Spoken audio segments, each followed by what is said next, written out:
Hey, everybody, and welcome to today's show. We are discussing nature versus nurture, the debate between genetics or your environment and your upbringing. Which actually molds us as people? Is it what we were born with and inherited? You know, we're going to be great as a result, or we're screwed as a result? Or can we actually implement this? Can we make changes in our life? Can we pay attention to certain things? It is a hot topic for debate. We've got tons of video clips from all the major experts in the field giving us their insights. We'll give you our opinions as well.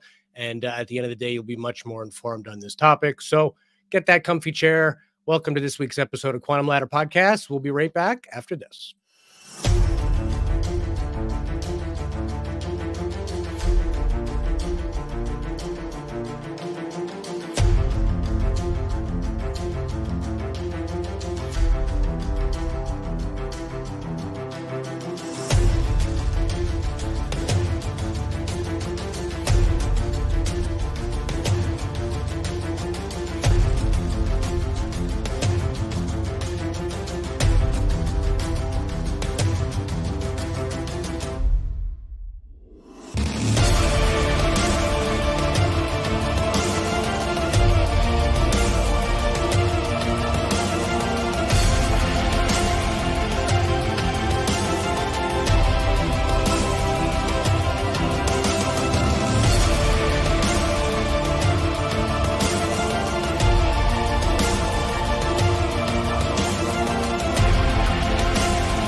Welcome back to Quantum Ladder Podcast. My name is Louis Borges. Joining me, as always, my good friend and co-host, Marquise Williams.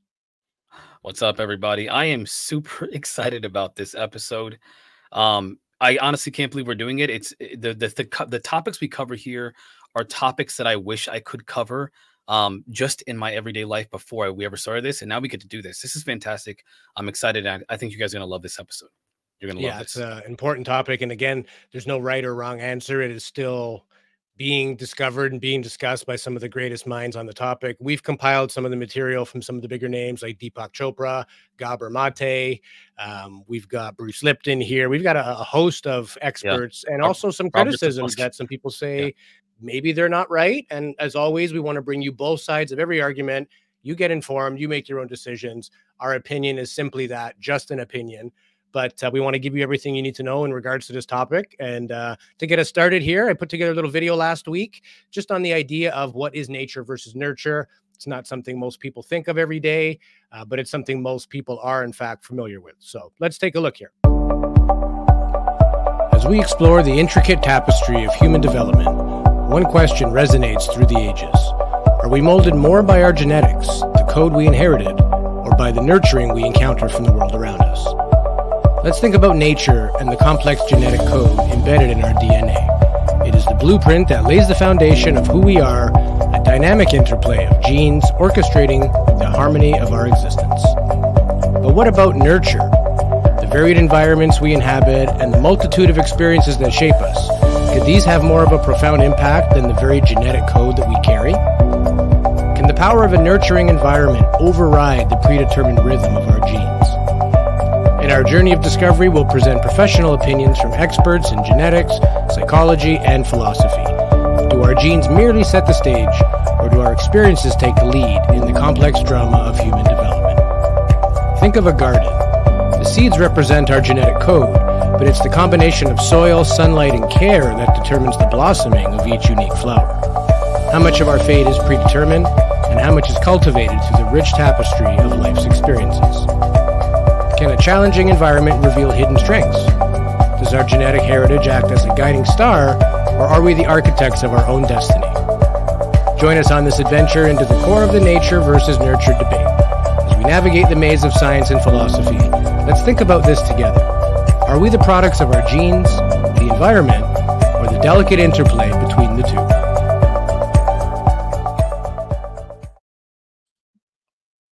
There we have nature v nurture. What are your thoughts on where do you stand in the whole nature versus nurture debate? Well, first off, I want to say I thought that AI was taking voice actors' jobs. I think it's actually Louis. I'm supposed to be the voice actor here in this, in this biz here. Looks like I've been replaced. Fantastic freaking job, man. You Those trained videos me are awesome. well.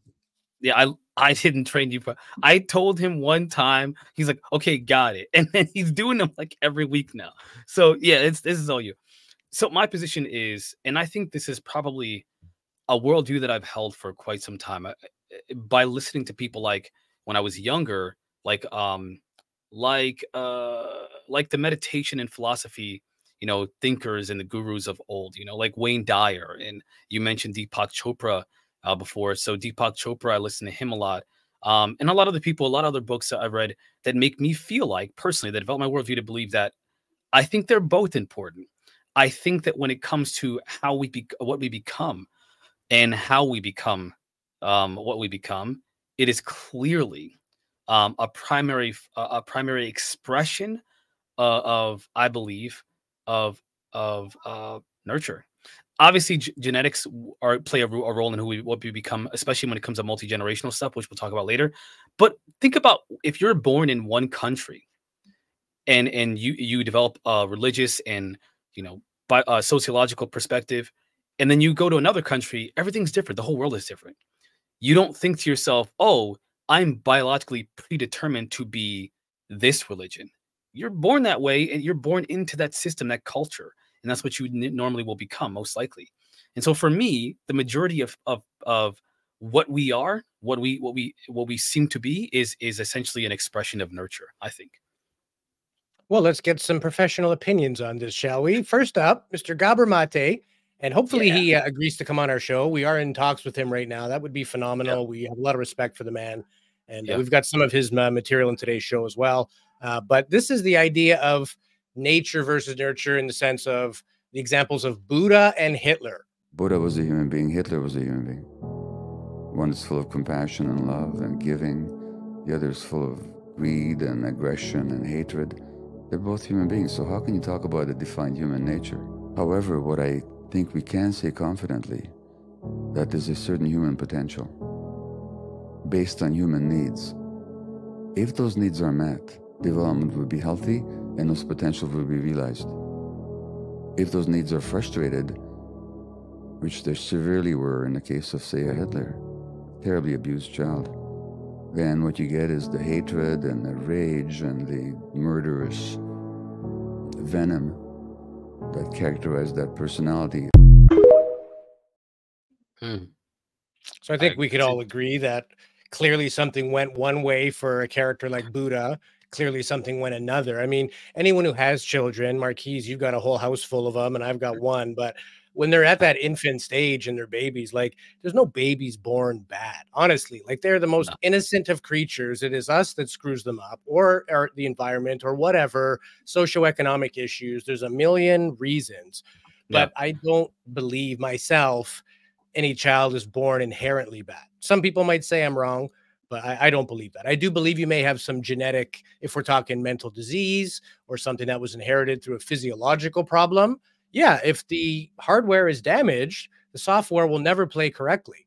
So I believe that that can exist.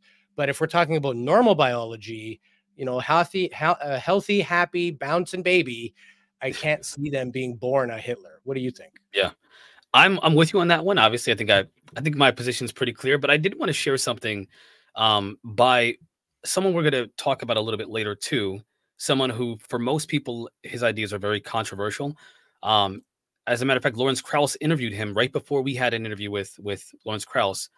He interviewed Robert Sapolsky, and Robert Sapolsky talks about things like predeterminism and free will. Very interesting stuff. Now, I'm not saying I believe it. I'm not saying that I'm with him on 100% everything, but I find it interesting to think about these things. He said something to the effect of in one of his conversations. He said genes can predispose, but they don't predetermine. So let's look a little bit further into this. So that quote highlights kind of the role of genetics, and we're going to talk about genes and genetics a lot in this conversation today. So even though genes, for example, set certain predispositions, or as he says, vulnerabilities, they don't inevitably dictate the outcome of what you are, or the expression of what you are. It's like if you were to give an example, it's like having a map that suggests, possible routes. You said this before, something similar to this before, but they don't force you down any specific path. Somehow you're guided or led down one path or the other. But even so, those paths are already laid down for you to go. And I think that this is kind of a perspective that's vital to understanding how conditions like addiction, which we'll talk about here, and mental illness, which we're going to talk about as well, where there are genetic factors that contribute to significantly, but they're not the sole cause of mental illnesses and addictions. So you want to watch this free will one? Let's check it out, man. I think you guys are going to like it. Robert Sapolsky. The polite thing that I've sort of said for decades is that, well, if there's free will, it's in all the boring places, and those places are getting more and more cramped. If you want to insist that today you decided to floss your teeth starting on your upper teeth rather than your lower teeth, rather than the other way around, that was an act of free will, whatever, I'll grant that one to you. That's where the free will is.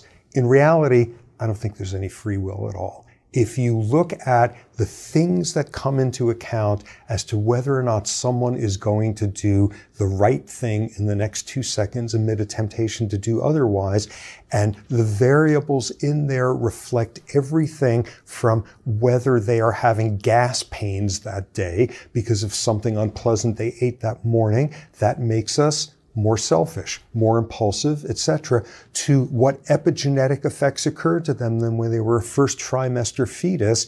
When you look at the number of things we recognize now that are biological, organic, where 500 years ago or 5 years ago, we would have had a harsh moral judgment about it, and instead we now know, oh, that's a biological phenomenon. What we're going to get to the point is recognizing, yeah, we're biological organisms. This notion of free will, for want of a less provocative word, is nothing but a myth.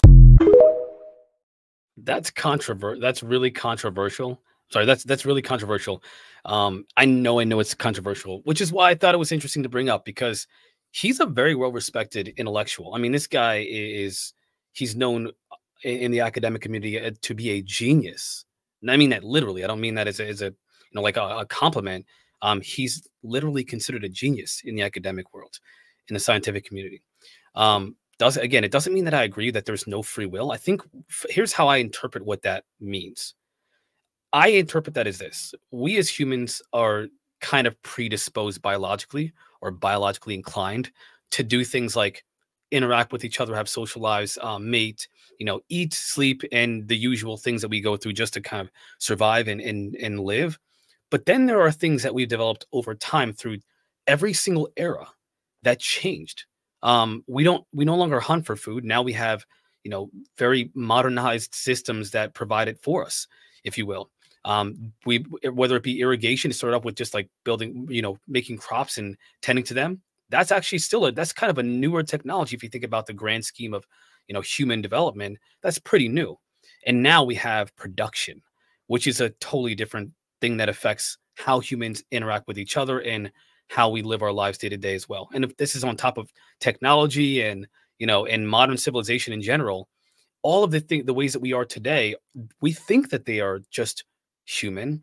But I feel like, based off of what I understand about what he says, the things that we experience, that everybody is, all the things you feel and think and do, they are all influenced by things that are not just biologically predetermined, but also, I guess, environmentally influencing you to be and do and think. I would agree with when he mentioned the epigenetics of things, which we'll get into a little bit later on. Essentially, external factors that happen during your development stages in uterine. I would agree that it's more than just the genetics, because there are changes that can occur that aren't genetic mutations like we see throughout evolution. I do disagree that we do not have free will. I don't buy that. A lot of what he said, I think, is, and again, I'm not a neuroendocrinologist like he is, but I was a med student, and I have a lot of doctors that are friends, colleagues. They are very rigid on their training as far as science right in front of you. And everything I heard in that video was reactionary. that, oh, if somebody chose to brush the top teeth versus the bottom teeth, that if you think you had free will over that, well, you don't have free will over breathing and your heart rate either. There are systems that happen in your body without needing free will.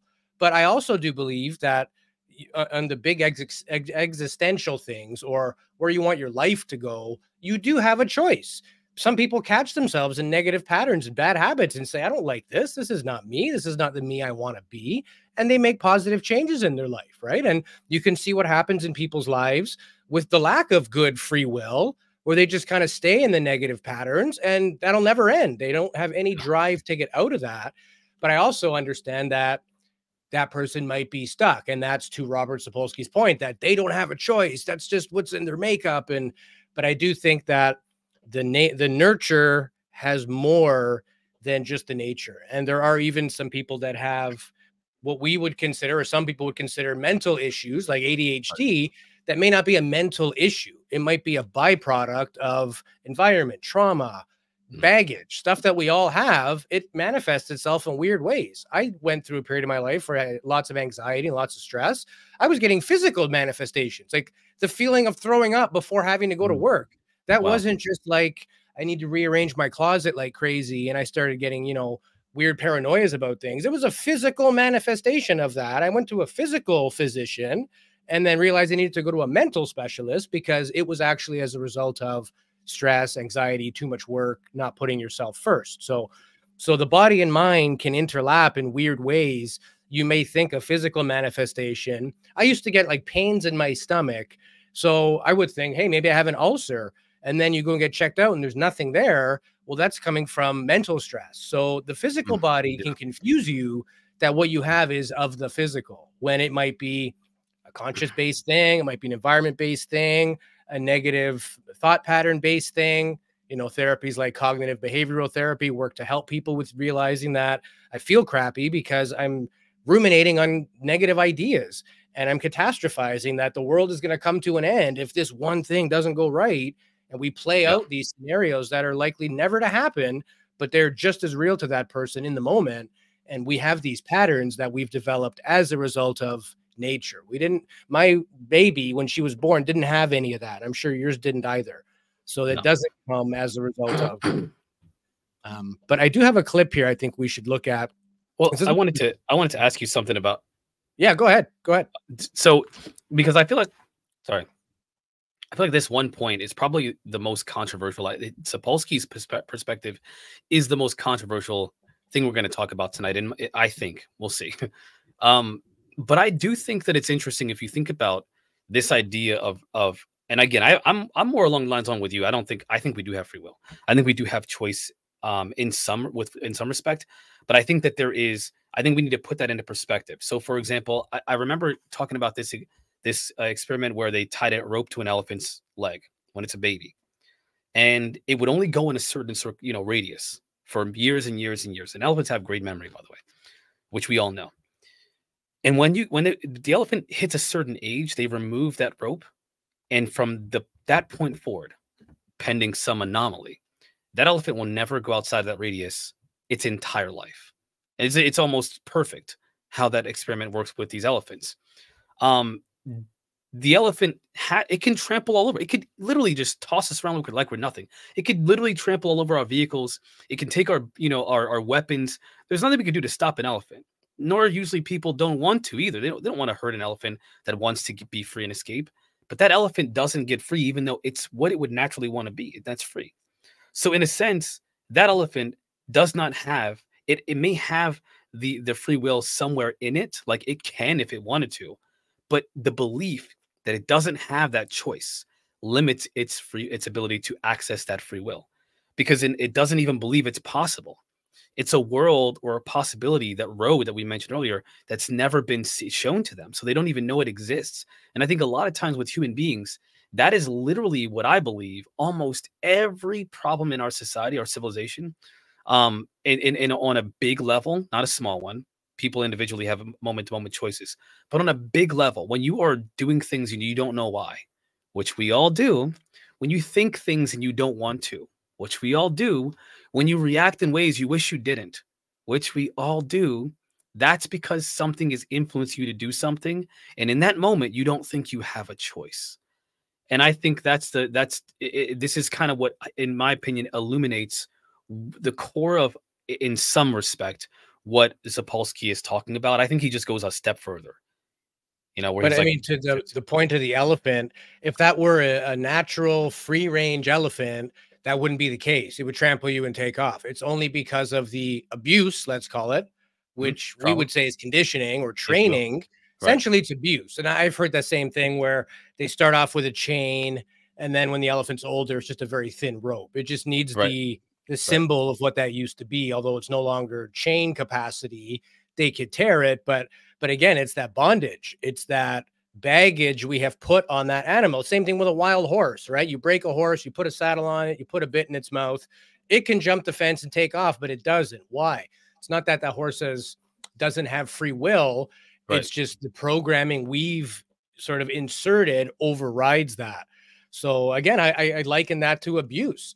Can somebody, in Robert Sapolsky's example there, somebody that has been nothing but abused and treated poorly and never nurtured, would they have the same free will that somebody who came from a nurturing, happy, healthy environment would have, right? Are their faculties somewhat changed and damaged because of what they've gone through and what they've been shown as normal? Can they even think as what we would think is normal? And again, what is normal? That's all a relevant thing anyway. But I think a lot of times when we feel like, well, we don't have free will because we're doing all these things and don't know why, I think that that's a social thing. That's an upbringing thing. That's an environment around you thing. If you grew up in the Middle East where all you saw was fighting for your entire life, would you have a very positive outlook of the world, you know, and No, of of course people in not. general when Yeah, you see atrocities and people mutilating bodies in the street? Or if you're like sheltered and go to some private school in New Zealand where everything's all good and you never had any crime or witnessed any of that, you might have a little more belief that those things are possible because you haven't seen the worst of mankind. But again, this is experiential that causes that bias. Both of those kids born brand new don't know anything about peace or war. They're just, they're just creatures. So you know, they weren't born with that negative outlook on things. It's as a result of what they went through that they developed that bias. And I would argue that we are who we are as a result of everything we went through, except in the fact of genetic disability, where you didn't have a choice. You're born with like spinal muscular atrophy or something that you're gene deficient. Yeah, you didn't have a choice in that. And now it has a very severe impact on the rest of your life.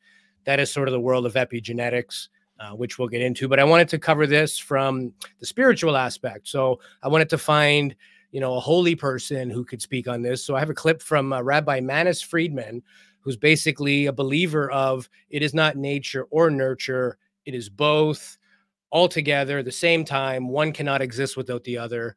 And he's got some interesting sentiments. So let's check it out. Nature and nurture. When you bring them into harmony, you have found the right path in life. Nature should not be in conflict with nurture, and nurture should not ignore nature. The nature with which we are born is perfect for the things we want to nurture. If you find them in conflict, you're doing something wrong. You're either not understanding your nature or you don't have a very good policy for nurture. Raise a child according to its understanding. Don't go against their nature and don't let nature take its course. Nurture the nature. Boy, that's good. That is perfect. So now the question is, what is our nature? Okay, there are aggressive people, there are passive people. There are gentle people, there are forceful people. There are intelligent people, and there are doers. Each according to their nature, they should be nurtured in the value of their nature. In what positive way can you use an aggressive personality? In what constructive way can you use a passive personality? Don't fight the nature. Nurture it. Turn it into a productive force, no matter what it is. So we should never be jealous of someone else's personality, someone else's nature, and we should never say, well, with the nature I have, I can't expect to accomplish much. Nurture the nature. That's following God's plan. So take what you've been given with and work with that. And one of the things I recently come across as a fairly new parent is this idea of Montessori. Have you heard of this for schooling? Yes, the Montessori method. Yeah. Yeah, So yeah. It's like, Montessori is basically let everybody develop at their own level. Don't give them the standard conditions you have from grades and tests, and you're at a grade 4 level or a grade 5 level. They'll just put a bunch of random puzzles and projects, and you might find a kid that's in grade 2, but he's playing with something that's for a grade 6 because that's that Mhm. potential that that kid has. So they let them go with that. They don't tell them that, hey, you're too young to be able to figure that out. They just let them do that. They let them learn and develop at their own pace. Montessori is not just a way of schooling, it's kind of a parenting style of, Right. like understanding your child more than just trying to make them something or condition them into be something. And I'm a byproduct of strict European immigrant parents where you just didn't talk back. They told you to do it and you did it, right? But is that really the best way to raise somebody? Maybe they could have found out why I was feeling the way I was feeling, Right. understand that it's okay to feel that way because of age and experience or just emotional fire that I had. I would have developed maybe understanding myself a little better at a younger age. Now, I had a great upbringing, lots of love, lots of support, no complaints. But I'm just saying, parents can only do what they know, right? My father was raised by a strict, badass Portuguese guy who'd probably tear your butt Yeah. apart if you talk back, right? So my dad was a lot more nature or mild in nature, but still a tough guy that you don't talk back to and don't mess around with, right? So there was always that element of fear of like, if you don't do what you're supposed to do, there are repercussions rather than let's help you find what you want to be doing. Let's give you a purpose. You know what I mean? So I'm very interested in this idea of Montessori and what Manis Friedman just said there is that nature is irrefutable. It is within all of us. You can either fight it or go with it. So how do you nurture the best out of what is already within that person? And I think therein lies kind of, because there's no right or wrong answer to this question or debate, Yeah. but you're getting closer to the answer when you start to realize we are unique. We have a unique set of challenges, and figuring that out is part of the solution of who we are and what makes us tick. That makes a lot of sense to me. So I have something to present here, and again, we don't I don't know the answers at all. I just feel like I'm definitely more along the lines of how environment influences genetics or the expression of genes. And of course, you mentioned about epigenetics before. That's also a factor of well, I mean, factors do influence epigenetic changes in a person's biology. So when I think about what you just said, and when I think about what he said, I was almost with him. With you, I'm with you. There was something different about what you're saying and what he's saying, though. I'm not sure if you guys can hear this, but what you just said, and I'm talking to the audience right now. What you just said, I think, is very different in substance compared to what he said. He suggested that a person that is aggressive, that a person that is docile, that is mild tempered, that has any of these different behaviors, right? He calls that natural. Well, I that is not, at least according to what I understand about psychology and about especially sociology. If you think about this on a broader scale, people they're not just born aggressive, right? We mentioned this. You mentioned this before. Babies aren't born hating or being prejudiced or being anything other than just curious and expressive, totally open and expressive. It takes certain environmental influences, family, trauma, people around you, friends, whatever social influences, or things that you stimulate yourself with, whether in the environment, like movies and videos and music. These are the kind of things that influence the kind of expressions of behavior like aggression, or the alternative would be mild temperedness. And so you said this is crazy because the funny thing to me is that you're saying something that I resonate with more than what he's saying, To but me, you it think feels the same. I it's don't I not don't see the very difference. different. I'm It's curious. so this is what I think is so interesting. So when a person, and again, I kind of went over a little bit of how the expression of these behaviors, it doesn't come from nowhere. It develops, especially at adolescence. Gabriel Mate, I'm going to talk about a lot, of course, he talks about childhood development a lot and about trauma and things like that, which we're going to get into. And the one thing, a lot of things that he references are examples of people who have trauma and they become dependent, or they become They have addictions, for example. It doesn't have to be like a drug addiction, although usually it is. It could be things like eating or sex or food, or I'm sorry, or workaholics, which you just said you were, right? These are expressions or manifestations of trauma. In your case, it's probably the feeling of wanting to be the best. I feel like you're an overachiever and you have this like innate desire to just want to just accomplish everything at 100% at the very least, or else you're just not good enough. You could do better. It comes out with everything that you are. And Gabor Mate talks a lot about that feeling coming from a place where at one point in your life, you felt like you weren't enough.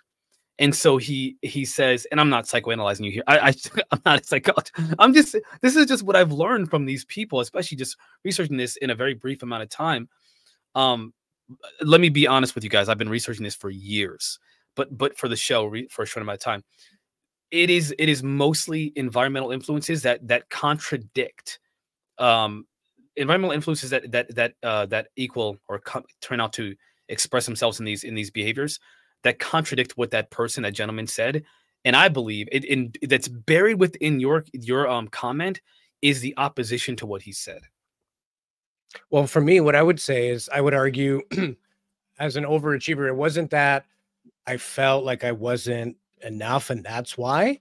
It was the fear of ever getting there. So at a very early age, I was good at most things. Like I started running track and field in like grade 1 and I was beating kids in like grade 4.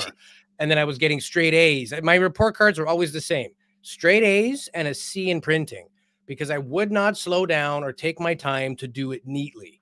I couldn't write as fast as my brain would think. So I would just write it out. And the teachers would always give me a hard time and say, you has to be clear. In my mind, who cares if it's clear or not? You can read it. It's the right answer. Therefore, I should get full marks.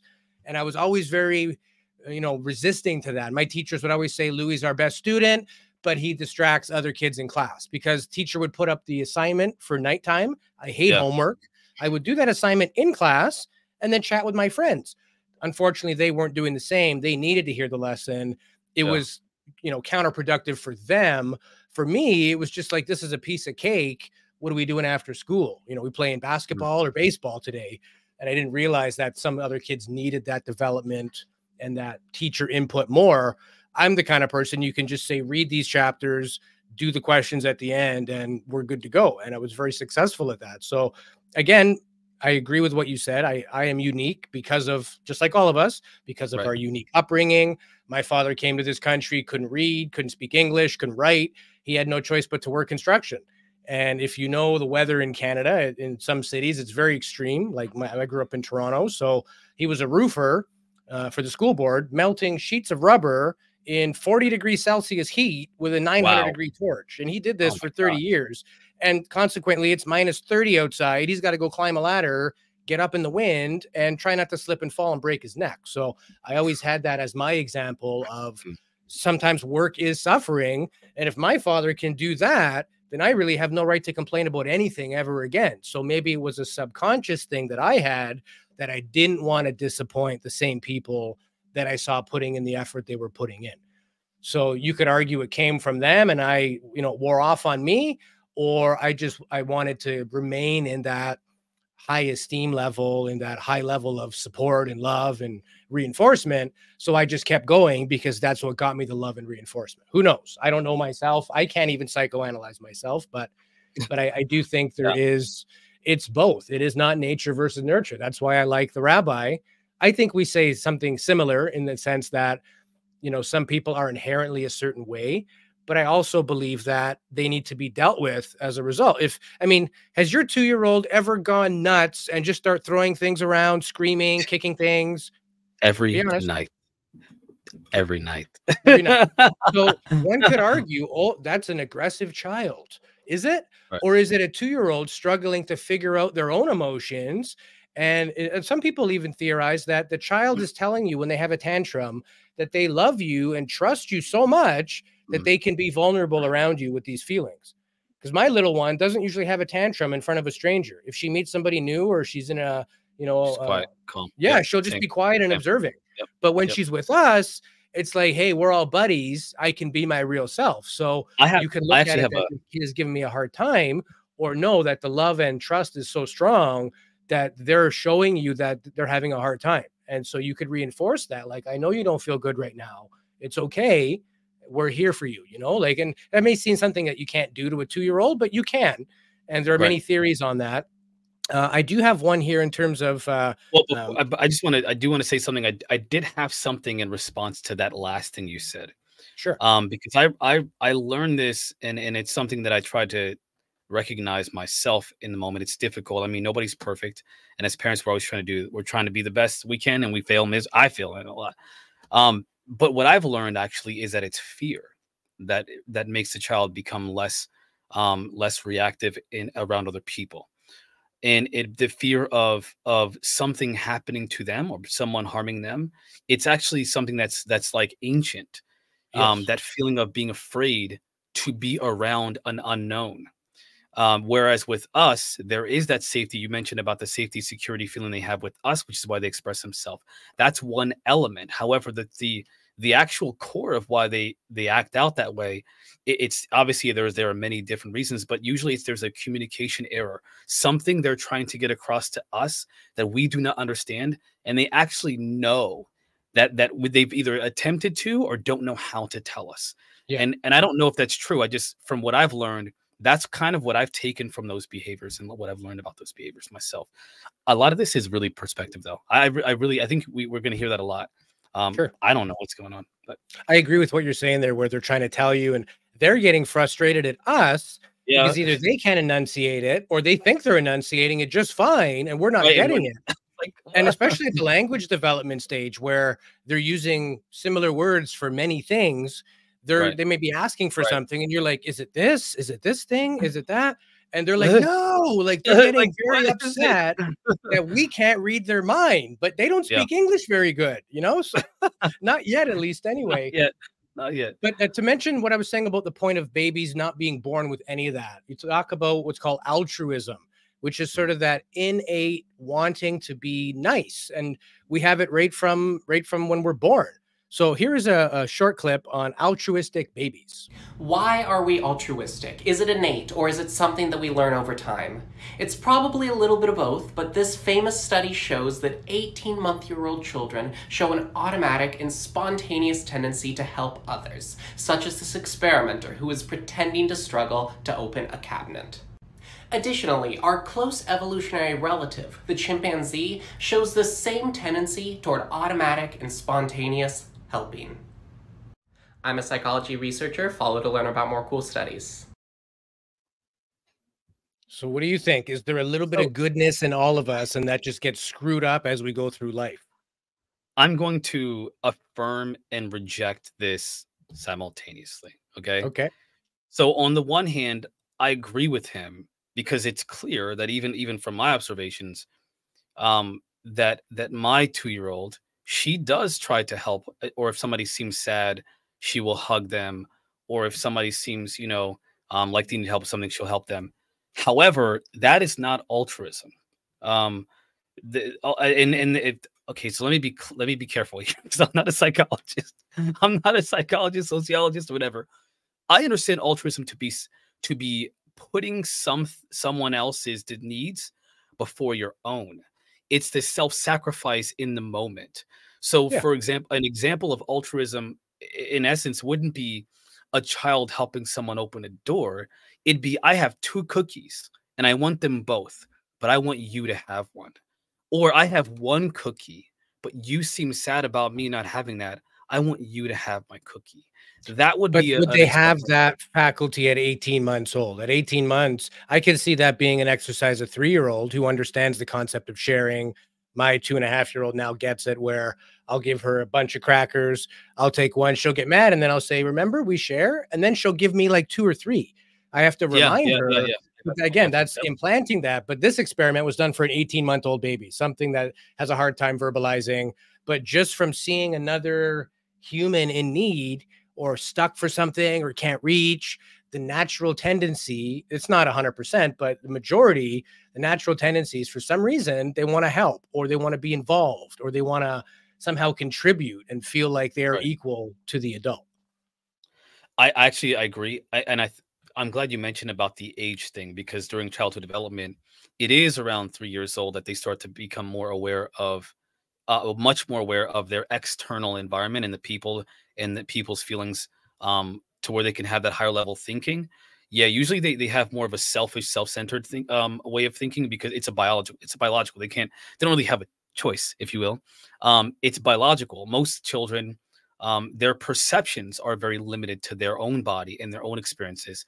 To be able to think outside of themselves, to be able to imagine what somebody else feels, that takes a lot. That takes a lot of certain neurons and brain development for them to even get to that point.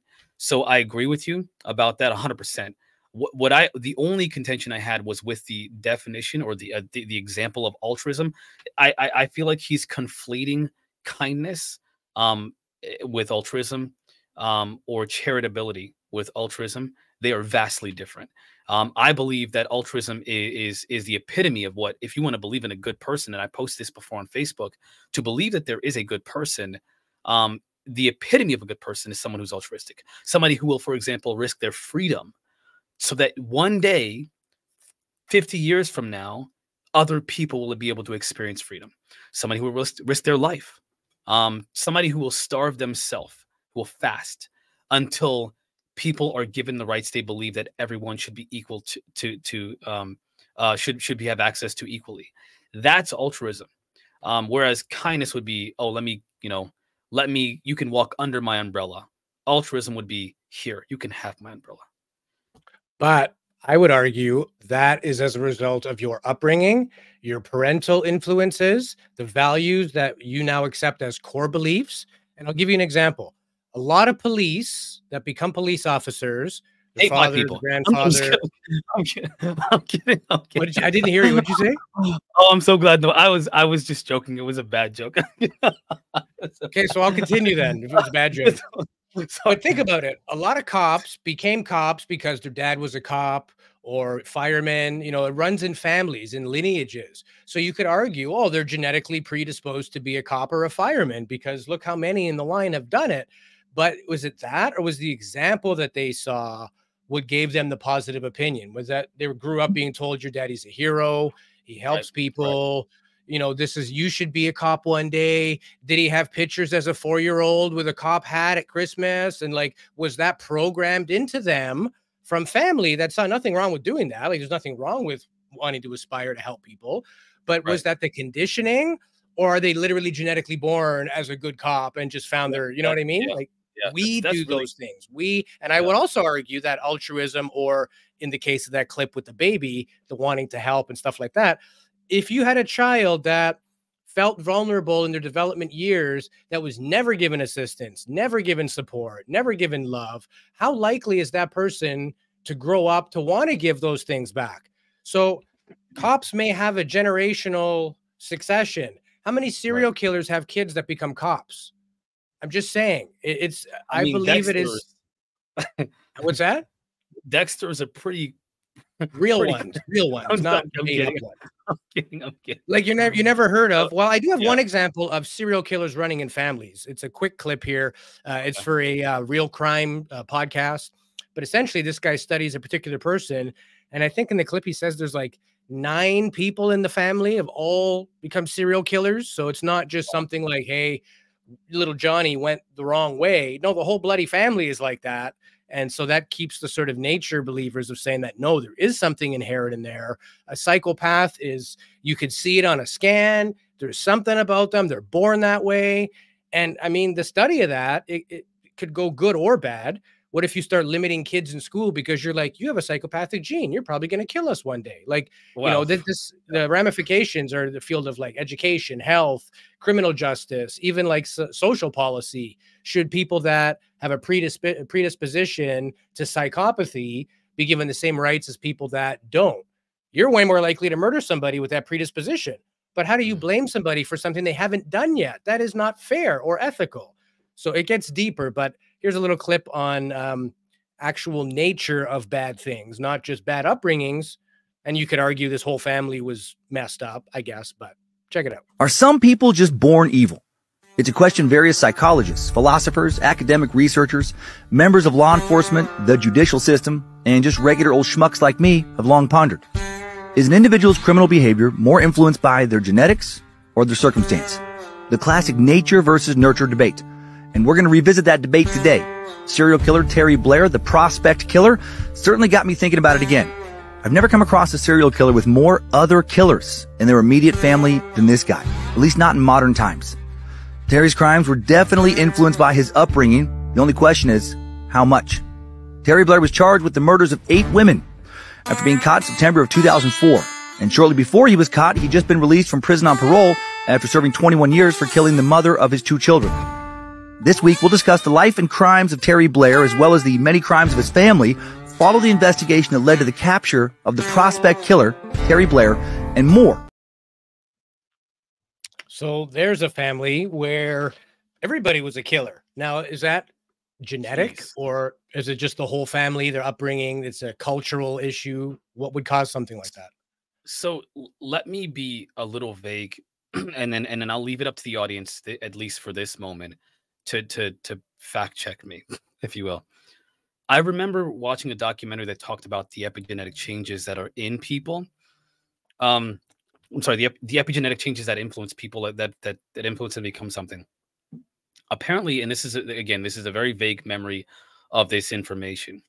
If a person has cancer, breast cancer, for example, in their family, then they are more likely to get breast cancer, yes, genetically, right? But let's say that there's a family of sisters that has a mother or a grandmother that had breast cancer. Those sisters, although all predisposed to have a higher chance of eventually the breast cancer gene, which is in all of us, by the way, to express itself, it can be determined by epigenetic influences from your environment. Yes. And so I think that just like the breast cancer situation that I heard about, and this is a while. If you really want to learn about these kind of things, Gabriel Mate is the guy to go to. But he and many other people too. But I mean, in terms of the digestible and a lot of information available out there, it's those influences, those environmental influences that affect epigenetic things, epigenetics in a person to make them more likely to have those genetic expressions. But I wanted to mention something earlier. Maybe I'll save it for the after show. I'll save it. Because you said, yeah, and we're going to do epigenetics in the second half. We're going to break down things like exactly what you were saying, that all these people could be born, same parents. Why does one sister get breast cancer and the others don't? And the reason being is that there are external influences in addition to the genes you inherit that can cause these things to manifest. So I'm going to explain this diagram in the second half. But basically, there is a link between development, environmental chemicals, drugs, aging, diet, all that stuff that eventually leads to things like cancer, autoimmune diseases, mental disorders, and diabetes. So there is a actual medical and scientific explanation of what could be happening. We're going to get into all that. I just realized, Marquise, we got so excited doing this show. Wow. We didn't even load our video clips for our closing and our break. So that's how asleep I am. I've got it good to go now. And I'll be sharper for the second half. So I think we were really, this is a passionate, I feel like we're all curious about this topic. I mean, it's about who we are and what does it really mean to be human? What's in our nature? What is our true nature? And versus what things make us who we are. Everybody wonders these things. So I'm passionate. Yeah, this is a passionate conversation. That's why we like doing this show. We're having these big discussions on our personal level anyway, talking, chatting, sending material. We like to include our audience in this discussion. And like we always say, everybody has an opinion. Everybody's opinion is welcome. Take our research here, read more on the subject, go form your own opinion, but don't just gloss over the topic, right? The thing here is you want to develop somehow, get a richer understanding of it. Think about it, right? Like, is it nature or is it nurture? Just in this respect, but having that healthy topic set of both ends, we're all going to form an opinion, but at least they're educated opinions. It's not just, oh, I read something once and I don't believe that. How educated is that? No doctor ever became a doctor by reading something once. You know what I mean? So put in the effort. It's worth it. And if anything else, it's a lot of fun, and we love everybody hanging out with us. And there will be an additional episode at the end of this. If you join our Quantum Club, the link is in the description. We record another episode after these episodes, a little more unfiltered and candid, things we can't say on YouTube and that type of thing. And that's as little as $5 a month. And you also help support the show. We're not running any commercials. We hope you all appreciate that. but it is expensive doing what we do. And it's been great so far. Everybody's given us awesome feedback. We've got some big names as usual in the works. And yeah, so we'll take our break. We'll refill our coffee. We'll see everybody back here in about 5 minutes. Stick with us.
podcast.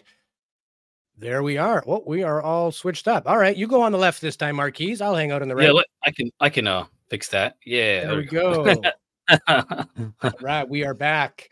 Before I get into that little infographic there in terms of the nature versus nurture, what are some things epigenetic wise? I do want to get into, we mentioned a bit about sort of maternity and things that can happen in uterine. There is a Australian nanny that put together a video on nature versus nurture. I forget what it's entailing, but I found it relevant to the show. So let's run that. And then we can get into the world of epigenetics, things that happen right from the time of conception all the way up through our development. So let's take a look. Okay, team, let's break it down. Nature versus nurture. What does it actually mean? Your child is born with innate characteristics that will, in some ways, almost predetermine how they respond to their environment, the people within it, and the experiences that they have. The way that they are nurtured will then impact the habits they develop and in turn their responses also. So it's very delicately intertwined, and basically the language that we use, the methods, our beliefs, everything that we do, the things that the children in our care witness from us will have an impact. For example, let's say that your child is very naturally sensitive, and that means to the environmental factors such as the light, the noise, clothing. They're putting their sock on in the morning and it's not quite right and they go bonkers because it doesn't feel right. If you are naturally sensitive, when they start crying and kicking up a stink over this sock, you might be very much okay, we've got to sort this out because you can't really cope with this noise and you just somehow have to figure it out. You start looking for seamless socks. We eradicate all seams in clothing.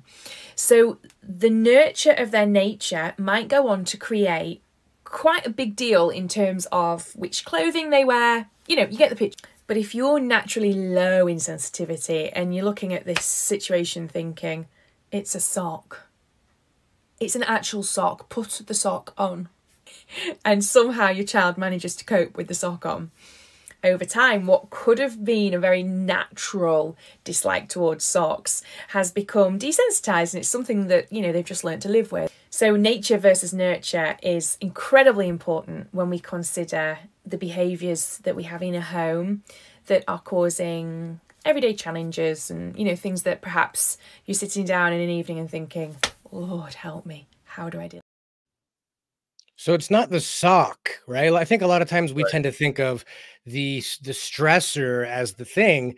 It just might be your predisposition to those kind of things drive you nuts more than they might somebody else. And we display that even at a very young age. Right.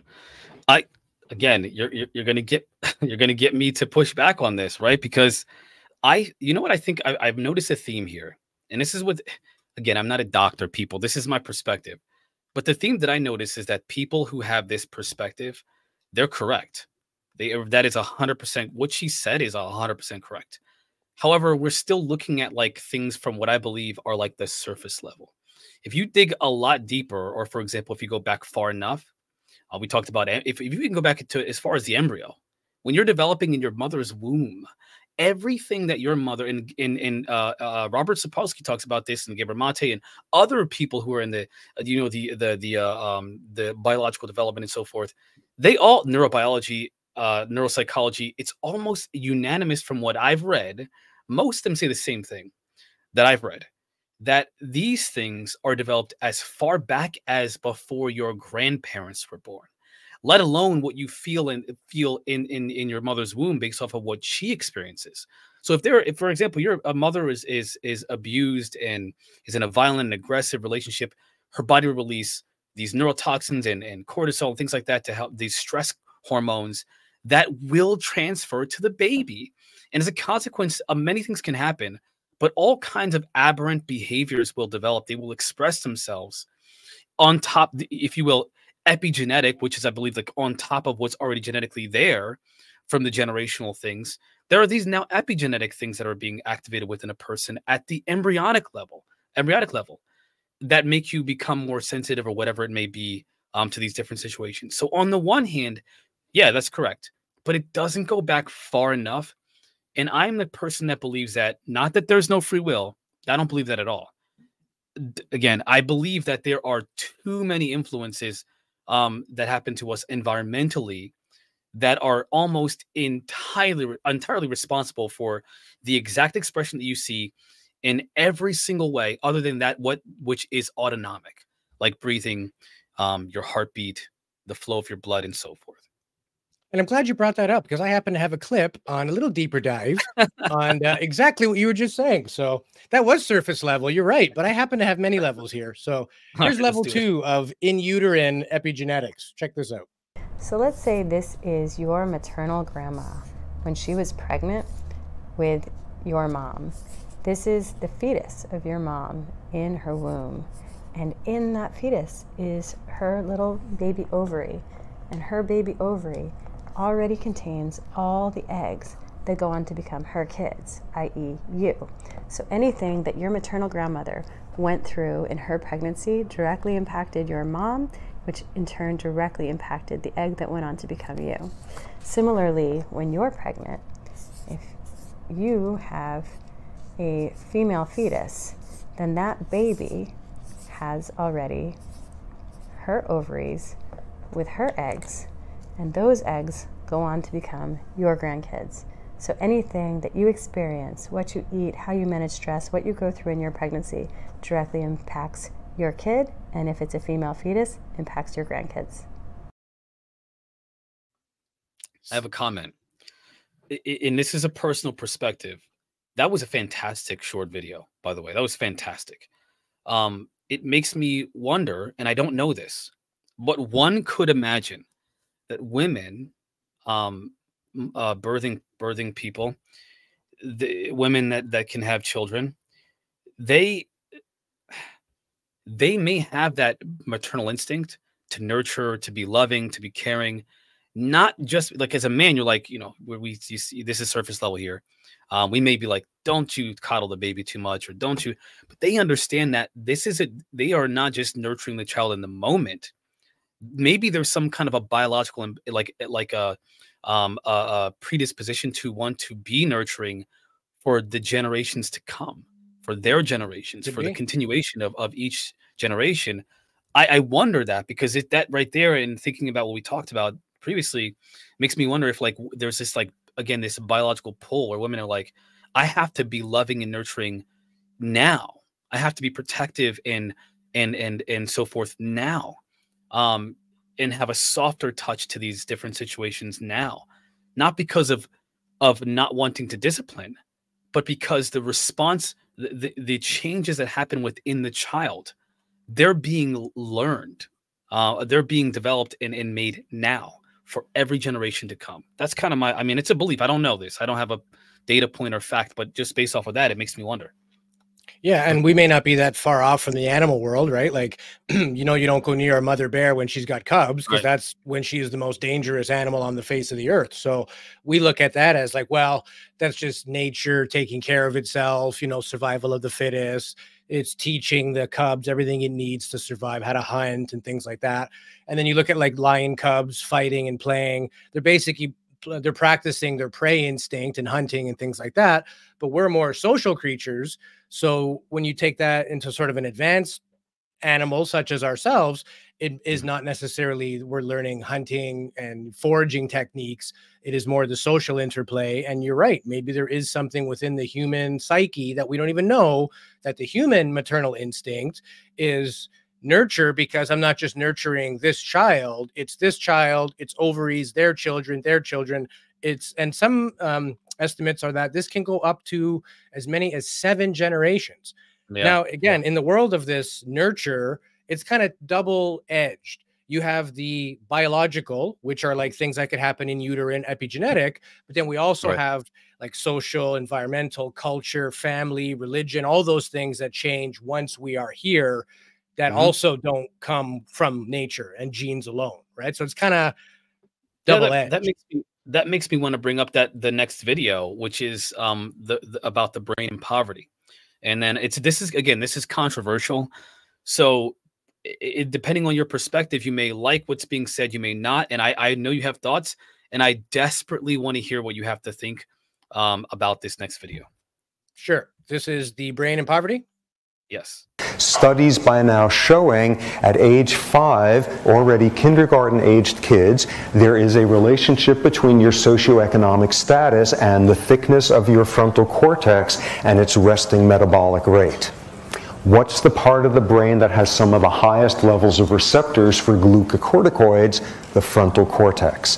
What do glucocorticoids do to the frontal cortex? They atrophy neurons there. So what you are already seeing is get yourself an unfortunate, imprudent decision in terms of which family you got yourself born into and be raised with the stress of poverty. And by age 5 already, there are socioeconomic differences in the size and the activity of the frontal cortex. And that is, I think, one of those factoids that should have like people rioting at the barricades in terms of how screwed you are, how early on in life, in the most like straightforwardly neurobiological way. Yeah, so I disagree with that. Again, I'm not a neuroendocrinologist, but he's basically saying you're born in a poor family, you're screwed, nothing you can do about it. I would argue that with the stresses of poverty, perhaps the enrichment isn't there. The family structure may not be there. There may be addiction, negative things, again, as a result of other people having stresses that they can't cope with in their own life. This is now a generational thing. I don't believe that the amount of money in your parents' bank account affects the development of your frontal cortex. The frontal cortex is developed by stimulation and by repetition, by observation, nothing to do with social economic. Now, I would agree that political or monetary issues could lead to a lack of good parenting, a lack of correct developmental tools or aids.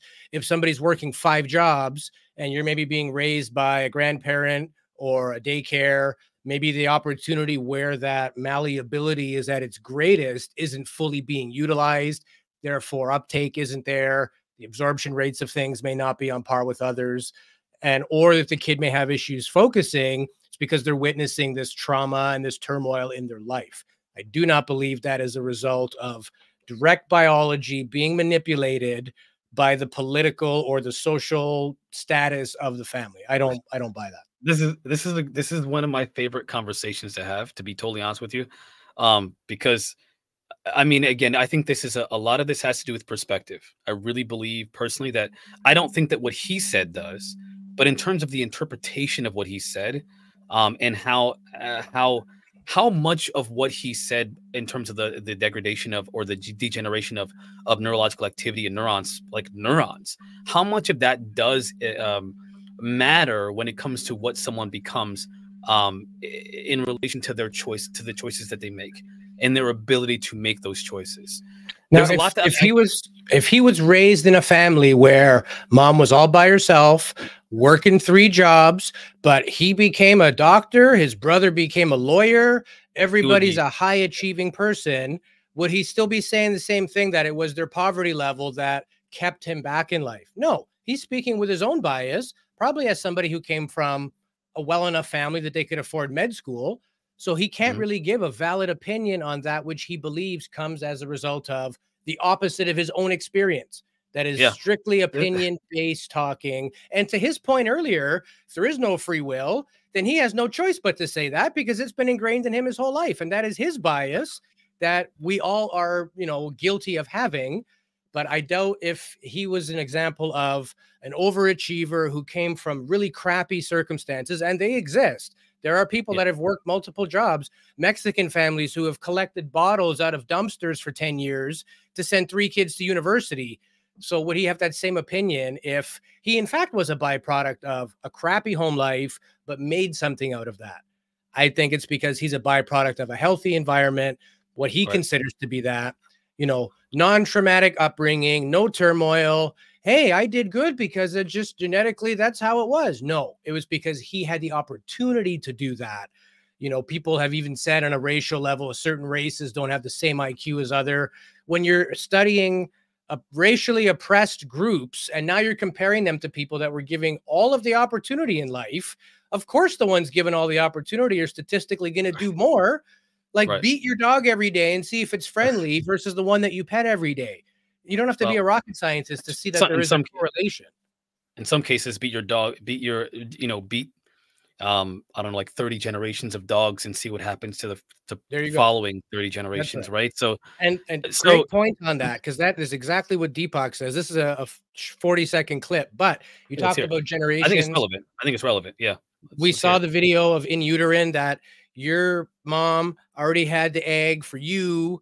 And if you're a female, you already were born with the eggs for your little one. So especially if it's females birthing females, there are multiple implications of smoking Mhm. during pregnancy, malnutrition, diet. I have a clip on diet, but I think the length of genes is more relevant at this point. So let's hear from our friend Deepak Chopra on epigenetics and the genetic effects it have moving forward. Epigenetics, from what I understand, tells us that just because like two people might have the cancer gene, but it only gets turned on for one person. And what turns it on? Is that where you kind of think like you're not a victim to your genetics? There are animal experiments where you can take a mouse, for example, and the mouse is exposed to a pleasant smell, let's say lavender, and loves the smell. But if you give the mouse mild electrical shocks while you give the mouse the same pleasant smell, then for the next 7 generations, the mice are afraid of lavender, even though they've never been shocked electrically. 7 generations is the implication of that simple wild experiment. Yeah, that's wild. I think this. I'm glad you played that. I think that this is kind of, again, I feel like the theme is not being seen here. Brother. I think what gets me the most about this topic is that when I mentioned earlier, and I say this, I'm going to keep repeating this. I think a lot of this has to do with perspective. But the question when it comes to how we see things, but let me be very clear. What I mean isn't that that the truth is a matter of perspective. The truth is what it is. The facts are what they are. However, our interpretation of those facts is about perspective. So when I hear something like that, I think, oh, clearly nurture has a massive impact on the outcome of generations of behaviors of an organism, right? Or whatever that may, well, organisms, because they're the only thing that express behaviors that I understand. And with what you're saying is that, yes, however, right, on top of that, people do have personal responsibility, individual choice. They can choose to break free from those generational curses, if you will. And that is also true. I think they are both true. However, you also mentioned earlier that it's statistically unlikely. It is a statistical anomaly for a generation of a new generation of kids, for example, to go to college when the last, several didn't even read a book, which we know is that from lack of wanting to go to college or lack of financial ability to go to college? That's a good question. So think about this, right? When I'm going to save this conversation, this element of the conversation in depth for the after show because it's too touchy for YouTube. You're probably going to want to see that, chat. I will make this available for the lower tier or on the Patreon. Are we doing some swearing? We're going to be swearing? We're going to be talking about some very, very sensitive topics. And I don't want to, again, I got to be YouTube's, flag YouTube for is everything. YouTube. We got that. Yeah. That's why you should join our Quantum Club. You get another 4 episodes a month that are not publicly released. Yeah. And we just started doing it. We've already got a couple subscribers. And thank you, Scott Rosen, our latest Quantum Club member. Appreciate the love. Thanks, one thing that I see, and I see your frustration, is that it seems to be surface level. But again, because there are several, it's what you want to consider nature. So is nature the genes you were born with, or is nature mom having a proper diet when she's pregnant with you, taking the proper supplements? For example, folic acid. If a woman doesn't take folic acid during pregnancy, the child has an extreme high rate of having a cleft lip, right? You've seen babies unable to smile, reconstructive surgery, all that. That's as simple as folic acid can fix that. So that is not even among many of environmental stressors or, mom was stressed out or wasn't eating right. It's literally at a biological level, the embryo needs that vitamin, if you want to call it that, just to develop at a normal way. So nature in itself is kind of the nurture. And that goes back to what the clip I played on Rabbi Friedman there. He's saying that they go hand in hand. that it is the nature itself that needs to be nurtured. So if you're pregnant, the nature is that you have a growing embryo in your body. You need to make sure your vitamin and nutrition levels are as such, because there's added draw on the system. And although as an adult, you don't need folic acid, in that little moment of time, you do. So paying attention to that, yes, its environment, the baby is getting it from its environment, but it's coming from a nurturing place of love and understanding that the mother is supplementing. So it is neither nature nor nurture. It is both. Well, what the rabbi does, though, and I think I'm not sure exactly why, but what he does is he mentions again, and I'm being redundant a little bit, but I'm going to add to this. He mentions that, for example, anger and aggression is natural. That's not biologically or scientifically or psychologically true. Well, it's not proven. It has not been proven. I apologize. You're right. Again, I'm not. No. I'm agreeing with you. What I'm saying is you're right. It has not been proven that anger comes from a biological sense. Actually, the exact opposite is true. So it has been studied and it shows, at least it appears to be true. I should say. I'm glad you said that in a way that you did, because I have to be careful. I tend to make these definitive statements and use superlatives. I don't want to do that here. In my personal life, my imperfection is very obvious. But for example, he mentions that again, that aggression and these behaviors, these are expressions of something else. I argue from my personal perspective, based off of what I've learned and how I interpret this data and this research, is that what is natural is the fact that we are able to adapt and change according to our environment and express ourselves in all these behavioral ways. I try to say that in the least convoluted sense, but I'm sorry if so for example, the fact that we can be angry, that anger isn't what's natural. The ability for your behavior to eventually become through biological processes like chemical reactions and so forth, neurological development and brain activity, for you to be able to adapt to that behavior, that's what's natural. It's the process of getting there that's natural. What's not natural is anger itself. Anger is a consequence of your environment, period.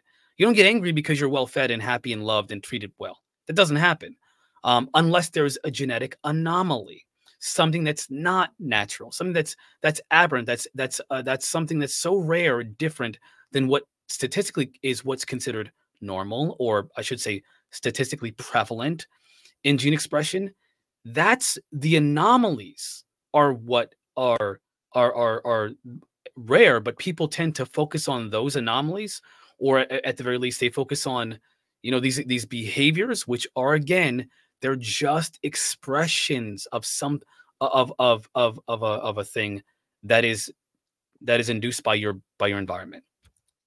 I agree with what you're saying, and I know what you're getting at with the rabbi comment. It's kind of too simplistic. At the end, he's like, "Okay, let's find the best suited role for an angry person. Let's find the best suited role for a docile person." But why are they angry in the first place? What developmental characteristics were they lacking? We all have anger. We have the ability to express anger, but if you are a normally angry person, that is as a result of your lack of being taught how to deal with that anger, or having too much external influence to cause that anger. It's not okay to say, well, they're just an angry person. Are they an angry person, or are they lacking the ability to manage anger, or did it come from something that they saw when they grew up and that's why they now have these traits? I want to tell you a story, and this is something that I think it will give an idea of why it bothers me so much. And I spend a lot. I mean, I have a lot of kids, but I also am very good at, especially when it comes to teaching and educating kids about these very complex philosophical and ideological ideas. And so when I met a kid once, a boy who had a brother, and he was very violent. He was very violent, like in a scary. He may end the existence of somebody, especially his brother. He may end his existence just because he feels like it. He seemed to take joy in the pain that his brother felt.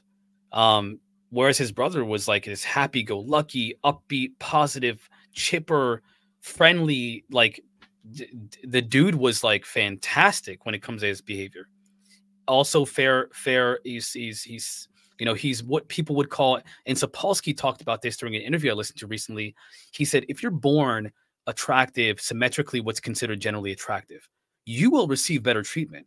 Well, the one brother who was being abused essentially was more attractive. The other one was not. Heavy set, not very friendly, not very expressive, harder to connect, all the things, right? There's all these things happening. And my perspective was, it was clear to me what was going on. Clear. I didn't have to see that much more. I knew exactly what was going on. I knew he gets treated differently than the other one. The one that's being abusive is being treated differently than the one that's being abused. And I found out over time that this one boy, the one that was abusive, he wasn't just treated differently by everyone in his life. His friends treated him differently. His family treated him differently. His parents treated him differently. His mother and his father treated him differently. And you could see that when he did something wrong, even when it was something that was simple, he was treated differently. He wasn't as smart. There's a lot of things that were just like, he just was so disadvantaged in the sociological sense. That was why he was doing all these things. It wasn't because he was genetically predisposed to say anything, you know, and it frustrates the heck out of me. And I'm trying not to curse here because I know, based off of not just experience, but experiments, that these kinds of aberrant behaviors, they express themselves in dangerous ways. The very first video we played was Hitler and Buddha. I mean, they're both human. Why did they turn out so differently? Because Hitler's genetically predisposed to be this way? To be like, no. There are environmental factors that influence them to become who they are, period. And that's why I get so frustrated, because this thinking, it's not just something that we can just casually believe. It's what influences us to make decisions for everybody else if we're in a position to make those decisions. Or even worse, if we vote for people who make decisions for everyone else and they believe these things, there's the danger for me. And that's why I tend to be very passionate about this topic, because I think it's important for people to see each other from a more compassionate and empathetic perspective, where we see you are me and I am you. I could be just like you if I was in that situation. I could say all day long, if I was, oh, I can do this, I can do that, I'm this, and I overcame this. But what if I was you?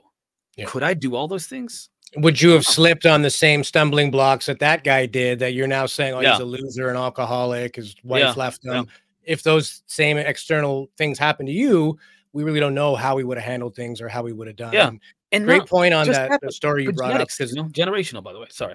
Absolutely. Yeah. And your point brings up what can happen with the example of the kid who's treated differently at home. He sees it's clearly unfair that his brother can screw up and not get scolded. He does something so insignificant and gets yelled at. What happens if you fast forward 20 years?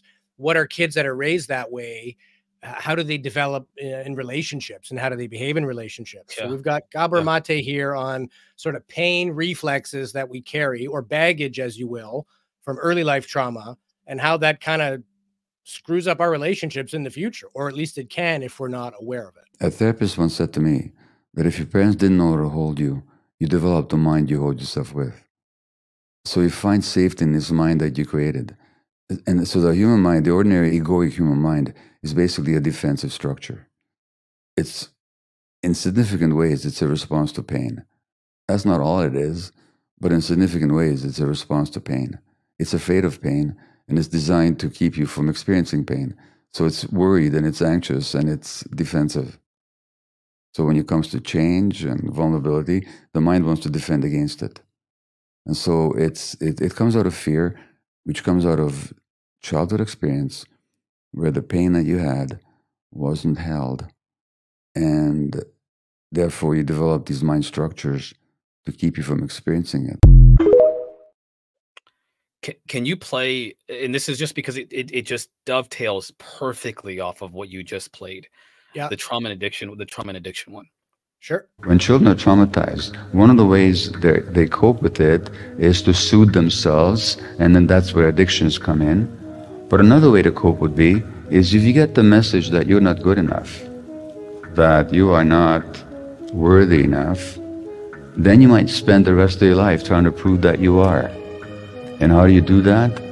by being very nice to everybody, by never saying how you feel, because they might not like how you feel, by never expressing healthy anger when somebody's crossing your boundaries, by working too hard to prove that you're worthwhile. That's why I was a workaholic doctor, because I got the message as an infant, as a Jewish infant under the Nazis in the Second World War. I got the message that the world didn't want me, I wasn't good enough. Well, then you spend the rest of your life compensating by taking on too much, and you're stressing yourself. And those stresses have an impact on your physiology. Yeah, it's essentially me in the last 22 years of my career, right? But I honestly don't think it's that. Like I didn't work myself because it was a fear of like not feeling good enough. It was just the desire to win. I didn't want to work until I'm 65. So like in a workforce, I was willing to put in the extra labor and, be underpaid for 2 years. But then I can say, hey, I've been doing this for 2 years. Now you either give me the title or I'm going over here where I have the credential. I just saw it as a drive to succeed, and not even from a monetary level. I just really liked winning. I always played sports.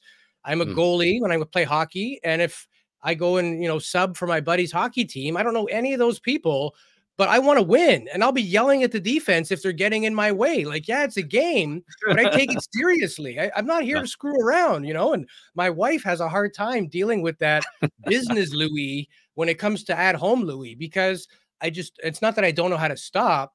I'm just willing to outwork, outsmart, outlast, all the stuff from the Survivor show. I've always been willing to do. Yeah, you are.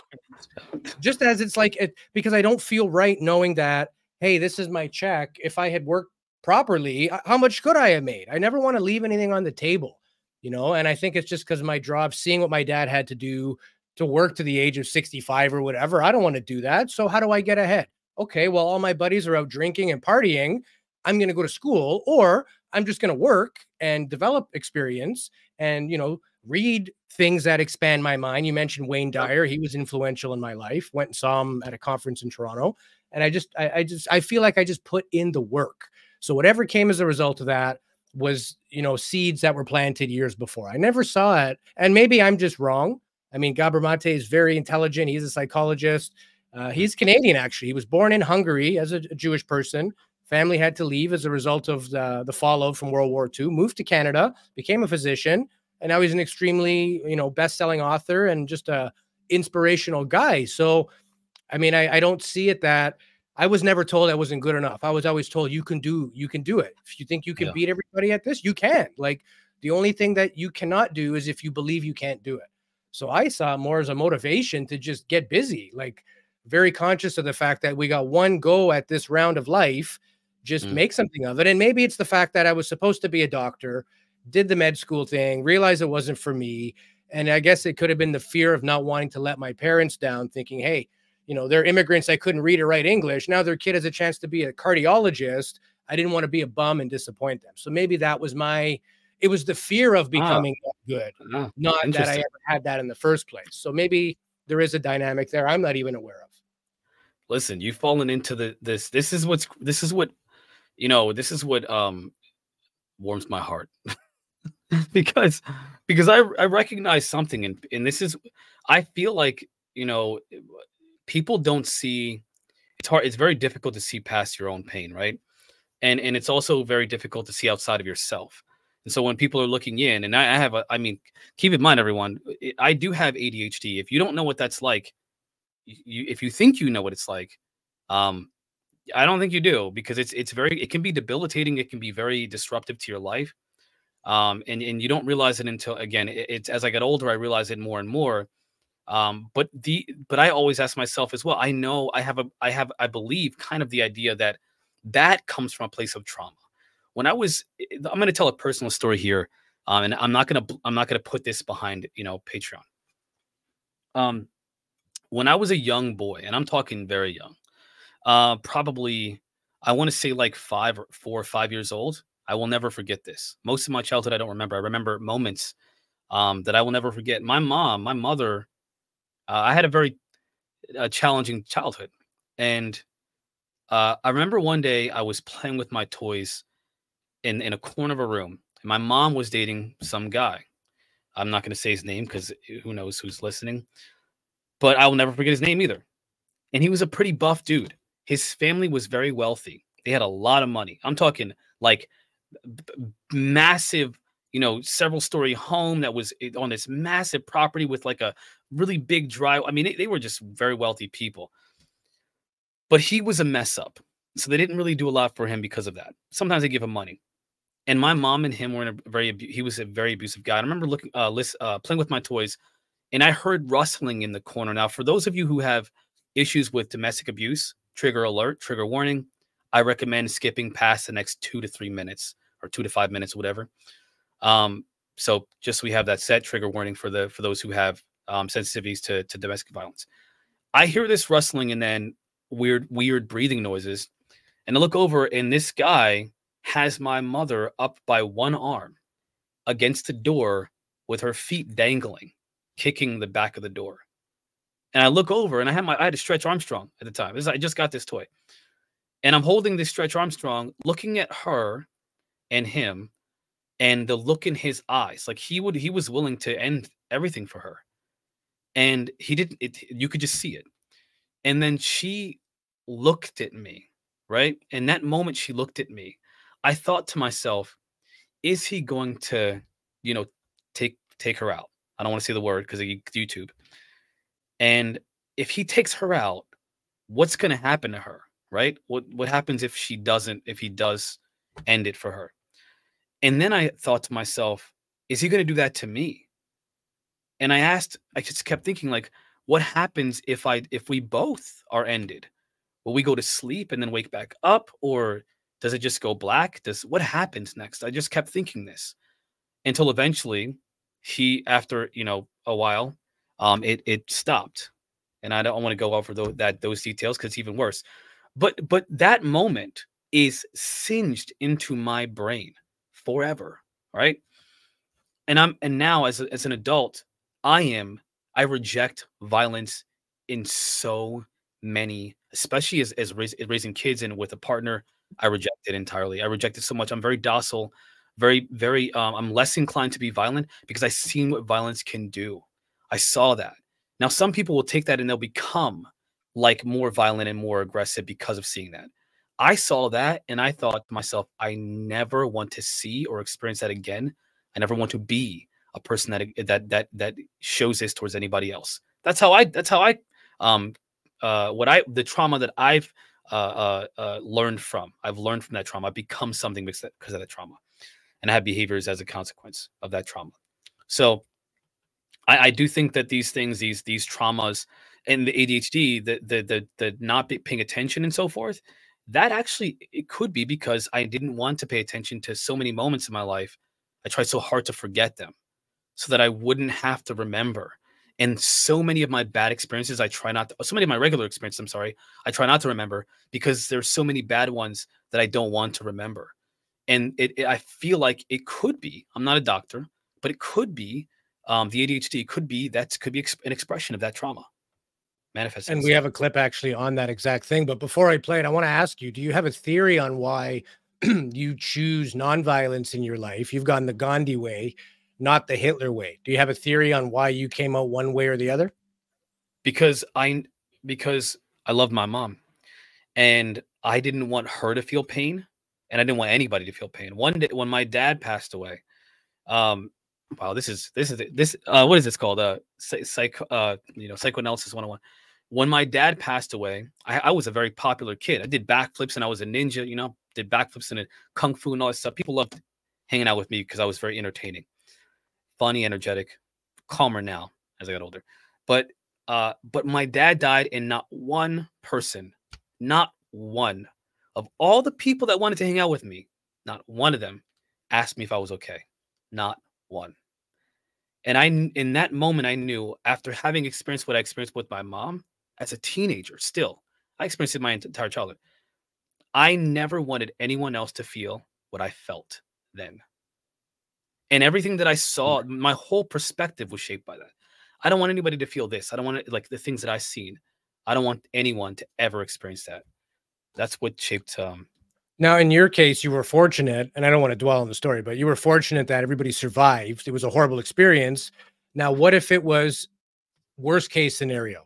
Nobody Yeah. survived. You witnessed that. You I have don't. that imprinted. Do you think you'd be more likely to be a violent person because in that moment, there's nothing to salvage Yeah. anymore. You saw the worst of humankind, and that hatred and that anger, you may not be able to get out of your system. Do you think it would have gone differently had it ended differently? Well, that's a good question, because if let's say that at that moment my mother would have not made it, I wouldn't have gone through this series of events that led me to the point where I learned how to become a man. I would never have encountered the people that taught me that the world isn't like what you've known it to be as a child. That there is something more to life than just the kind of lifestyles that I experienced as a child. I had to get out of the place that I live to see that there's so much more out there. The world is bigger. And everybody, a lot of my peers, especially around where I live, they're pretty much all the same, because where I live it's a very small place. And so there's not a lot of exposure to the outside world. You get a lot of ideologies that are based off of that small-minded and limited perspective. Not their fault. I do not think it's their fault. I don't believe that.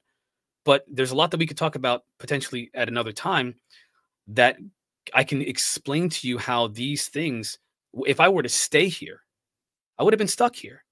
Or I would have went to my grandmother's house, my dad's house, which would have been not so great either. Although my grandmother was awesome, it was not much different in terms of the people that I would have been around anyway, aside from my grandmother. So I do believe that I do not think that I would have been anything like I was today if it wasn't for every single thing that happened in my life up to this point. Sure. I totally agree with that too. We are the sum of the experiences, the observations, Yeah. the memories. If you have a good association with going over to grandma's and she bakes apple pie and left it out in the window and you're playing outside carefree, Yep. every time you smell apple pie, you're going to get a flashback of that. And we know that olfaction is linked to memory. You can smell something and instantly get a memory of something that reminds you of that smell. Now, if somebody was sexually abused at that same house, the smell of apple pie would trigger that memory instead. Yeah. So that is exactly true. We are the byproduct of what we've gone through. And you mentioned ADHD, and we covered big pharma in our gene editing episodes. The tendency in psychology is just medicate. Your kid's hyperactive, give them this. And rather than looking at how is the behavior being managed, not just medicate and give them a Band-Aid. And a lot of things have been accepted or been adopted as, well, they have a mental condition like ADHD. Maybe it's not a mental condition. Yeah. Maybe it is a byproduct of these things we were talking about, the upbringing, the circumstances you were put in, the type of household. Was there a prevalence of violence or not? Was it supportive or not? Was it religiously? Did it not help you? A lot of people are refuting religion or pushing back on religion. They didn't have a good religious experience. It was forced down their throat, or they were told that if they didn't do certain things, they were going to hell. If they touched themselves as an adolescent teen, they're going to hell. There's been a lot of uses of control. So is it the religion that's bad, or is it how the religion was used to manipulate this person that's bad? And they're throwing the baby out with the bathwater. We can get into religion another day, but here's Gabor Mate on ADHD and past trauma. Very interesting. The brain can change if you treat it right. So the reliance on medications that we have is a real poverty of the spirit, a real poverty of imagination, a poverty of medical education. The average doctor never learns this stuff. The average physician never gets a single lecture on brain development, how the brain develops in interaction with the environment. So when you're seeing, and let alone do they hear about trauma, they don't, hardly at all. Right. So when they see an adult with ADHD or depression or addiction or bipolar conditions or for that matter, autoimmune illness or anything else, they don't think of trauma. They just think of this disease. And they think that the diagnosis explains everything, but the diagnosis don't explain anything. Because think about it. Let's say Gabor or Joe goes to a doctor and they diagnose with ADHD. Well, what are the hallmarks of ADHD? Well, tuning out, poor impulse regulation, maybe hyperactivity. Why does Gabor have poor impulse control, hyperactivity, and tuning out? Because he's got ADHD. How do we know he's got ADHD? Because he's got poor impulse control and tunes out, and he's hyperactive. Why is he hyperactive, tunes out, have poor impulse control? He's got ADHD. How do we know he's got ADHD? Because, it's circular. It doesn't explain it. It doesn't explain anything. Diagnoses describe things, and that they can be helpful that way, but they don't explain.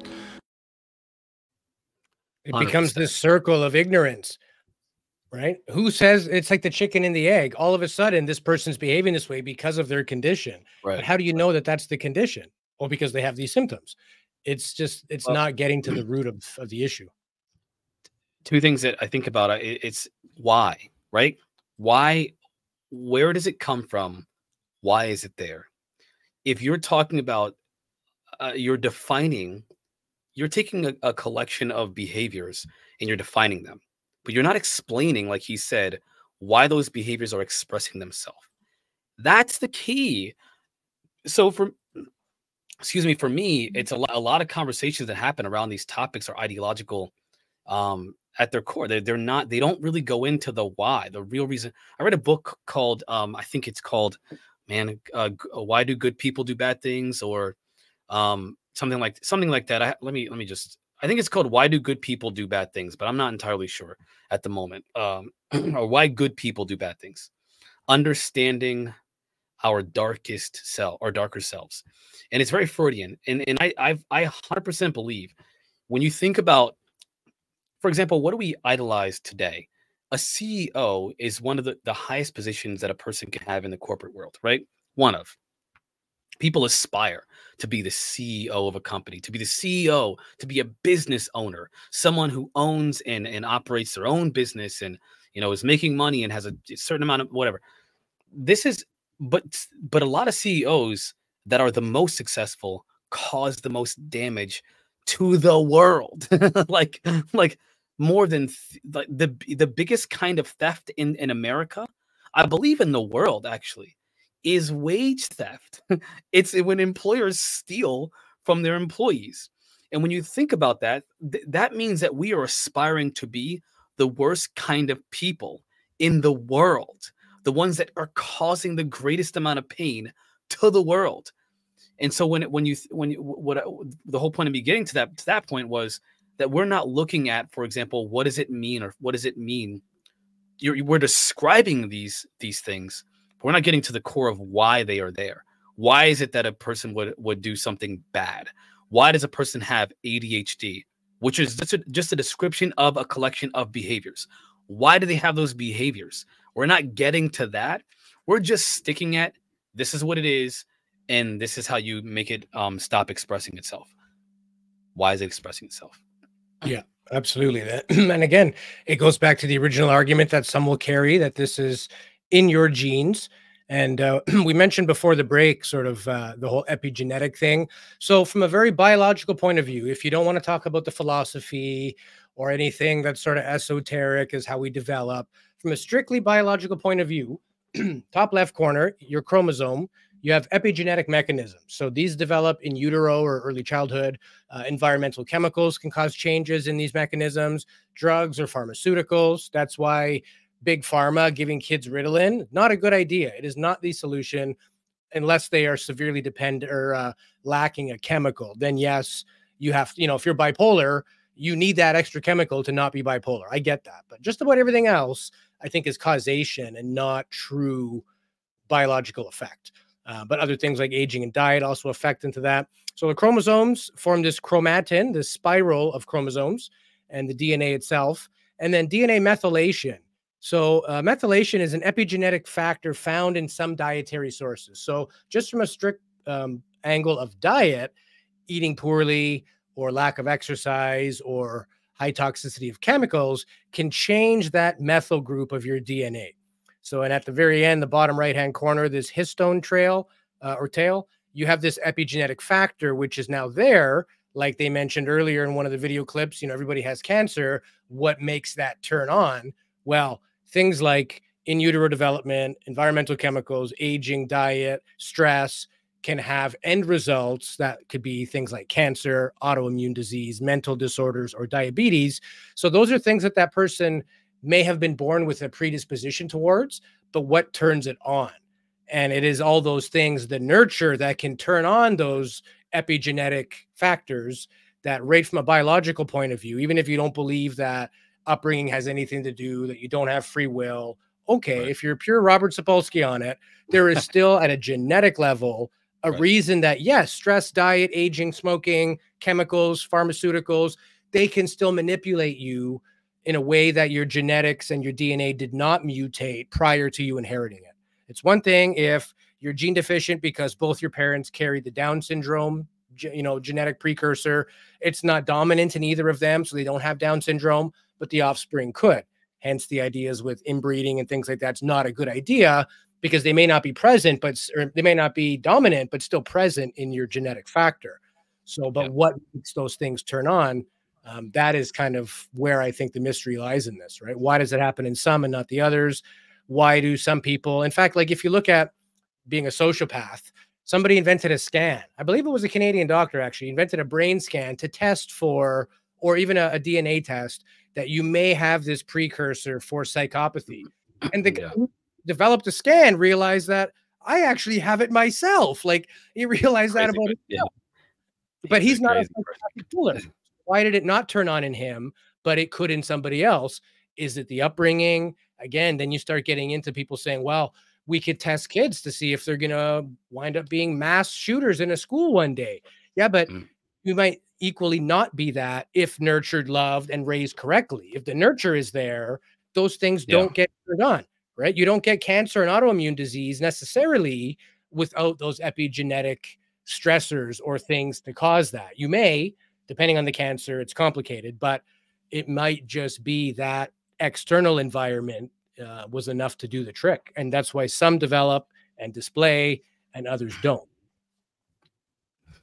I watched a TV show once. One of my favorite TV shows is called The Dead Zone.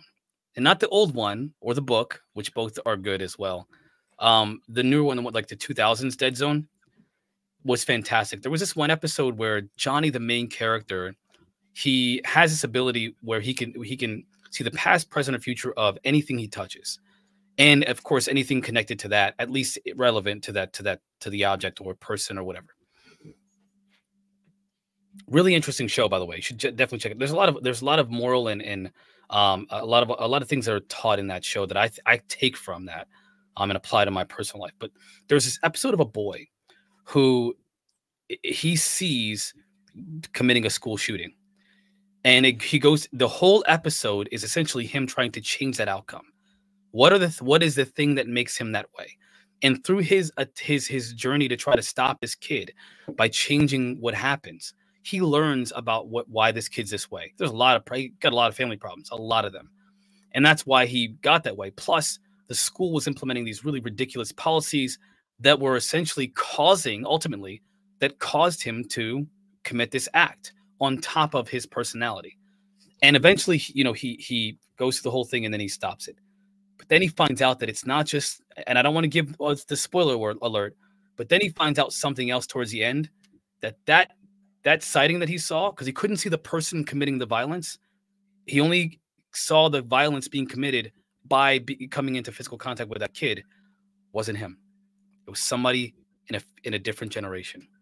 And the crazy thing is that all these things, all these little incidents, everything, the upbringing of this child, the environmental influences, the school, the sociological, socioeconomical situation, all of it led to not just him potentially committing a violent act, a heinous one, but a following generation as well. Fantastic. You'd have to see it. There's a lot of episodes, but that one episode, I don't want to spoil all of it, but there's a lot to that episode, more than what I just mentioned. But I feel like it kind of ties into what we're talking about. Yeah, especially the generational. That was something that I didn't know. I knew quite a bit about this topic, but doing the research for the show, you start reading into like that little diagram of your grandma had your mom, which had the ovaries already and the eggs for you. That was cool. So like literally for the first time, we're learning that the implications of this could be multi-generational. Again, the people that are strict environmental believers will say, no, it's nonsense. And I have a clip here from Bruce Lipton in reference to, Rich Dad, Poor Dad, and also other child psychologists over the years that have said, give me a kid till the age of 7, I can turn him into anything.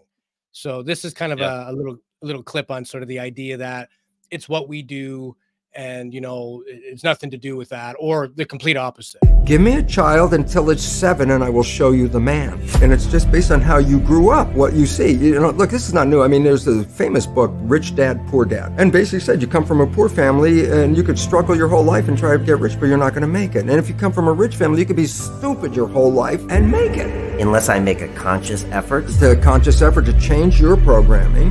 Just when you're just falling off into sleep, consciousness is disconnecting. The next period of your brain operation while your consciousness is disconnected is theta, which is the same brain function as in the first 7 years. So if you put a pair of earphones on at night with a program of what you would like to be true in your life, as soon as your conscious mind disconnects, that program is playing. It's not playing into your conscious mind, that's shut off. It's now going straight into the subconscious mind. So it's called auto-hypnosis. So essentially he's saying we have a choice. We can deprogram ourselves, but if you're doing the deprogramming, it means you believe that there is a programming in the first place. So hence nurture, or the lack thereof, caused these issues, but we're not hopeless, right? And like you said, you mentioned, we ran a few scenarios here of what if this household happened, how would the person be? Or what about if that person didn't have exposure to this? Essentially, it comes down to education. It comes down to learning that we have tendencies as humans. Some we inherit genetically, some are as a result of the culture and experiences around us. So knowing that, I think, is what gives us that free will that Robert Sapolsky says we don't have. It's the education to know that you don't have to suffer. What you're feeling is normal, considering what you went through. Others feel exactly the same way, also as a result of what they went through, that you're not stuck with, oh, I got crappy genes, I guess I'm doomed. I don't think it's that simplistic. There are many scientists that say, yes, that in fact is the case. If your parents didn't go to college, you won't either, and all the rest. I think those are social issues. They are not genetic issues. Just my personal opinion. Man, this is like a freaking awesome conversation. I don't want this I do not want this conversation to end. I have so many things I want to talk about. Well, we do have more to chat about in the second episode here. I didn't get to all the clips that we've had. We're running on 2 hours here. Are there any clips you want me to run, Marquise, before we go and do our after show with the rest of our video? There is one clip that actually contradicts kind of everything that I said up to this point, but I feel like it's important to share. This is a criticism video, right? Criticism. Yep. This is a criticism. Okay. Well, we're okay. Our egos can handle a little criticism. Let's hear what this lady's got to say. I want to talk about Gaber Mate. This comment is funny. I don't think that he was like canceled or that people really hate him, but there has definitely been some valid criticism of some of his work. I really loved his work when I was first introduced to it, particularly his work around addiction. I just found really compassionate and trauma-informed. He's definitely done some really good work, so we don't need to like throw the baby out with the bathwater or whatever. Some of what he has contributed to the trauma field is really valuable.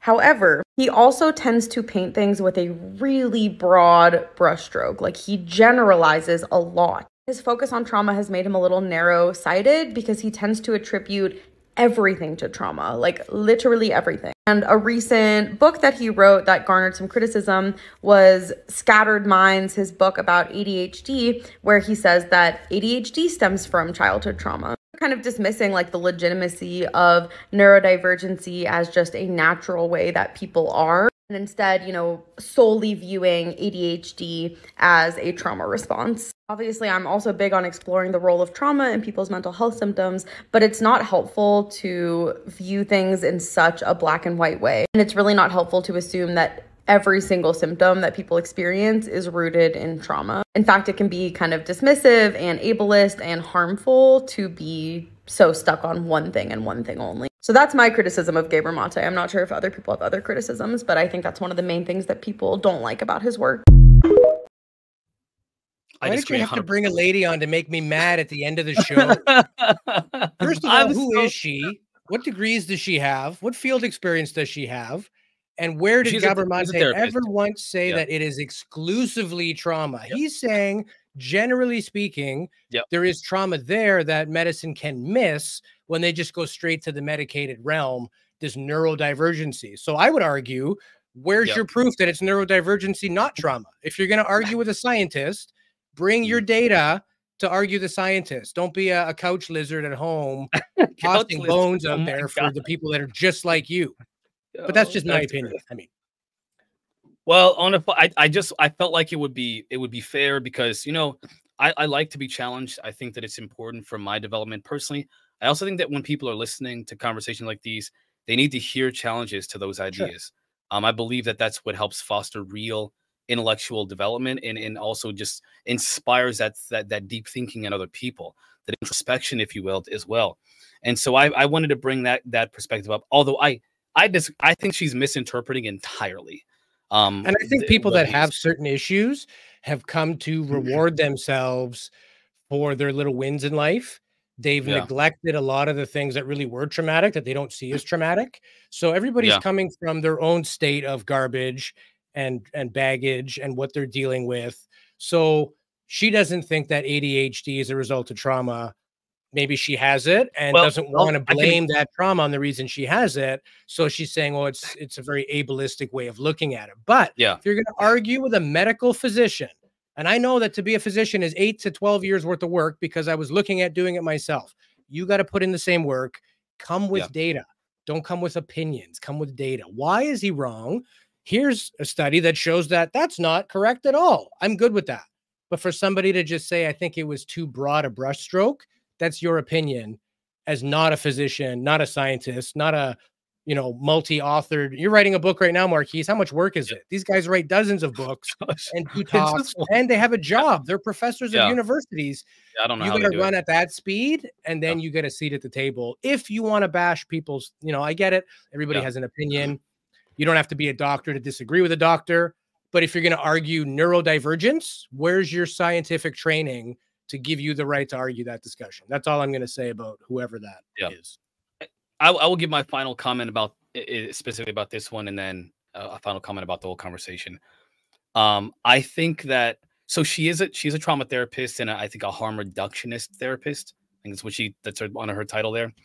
I think she's a social worker. Social worker.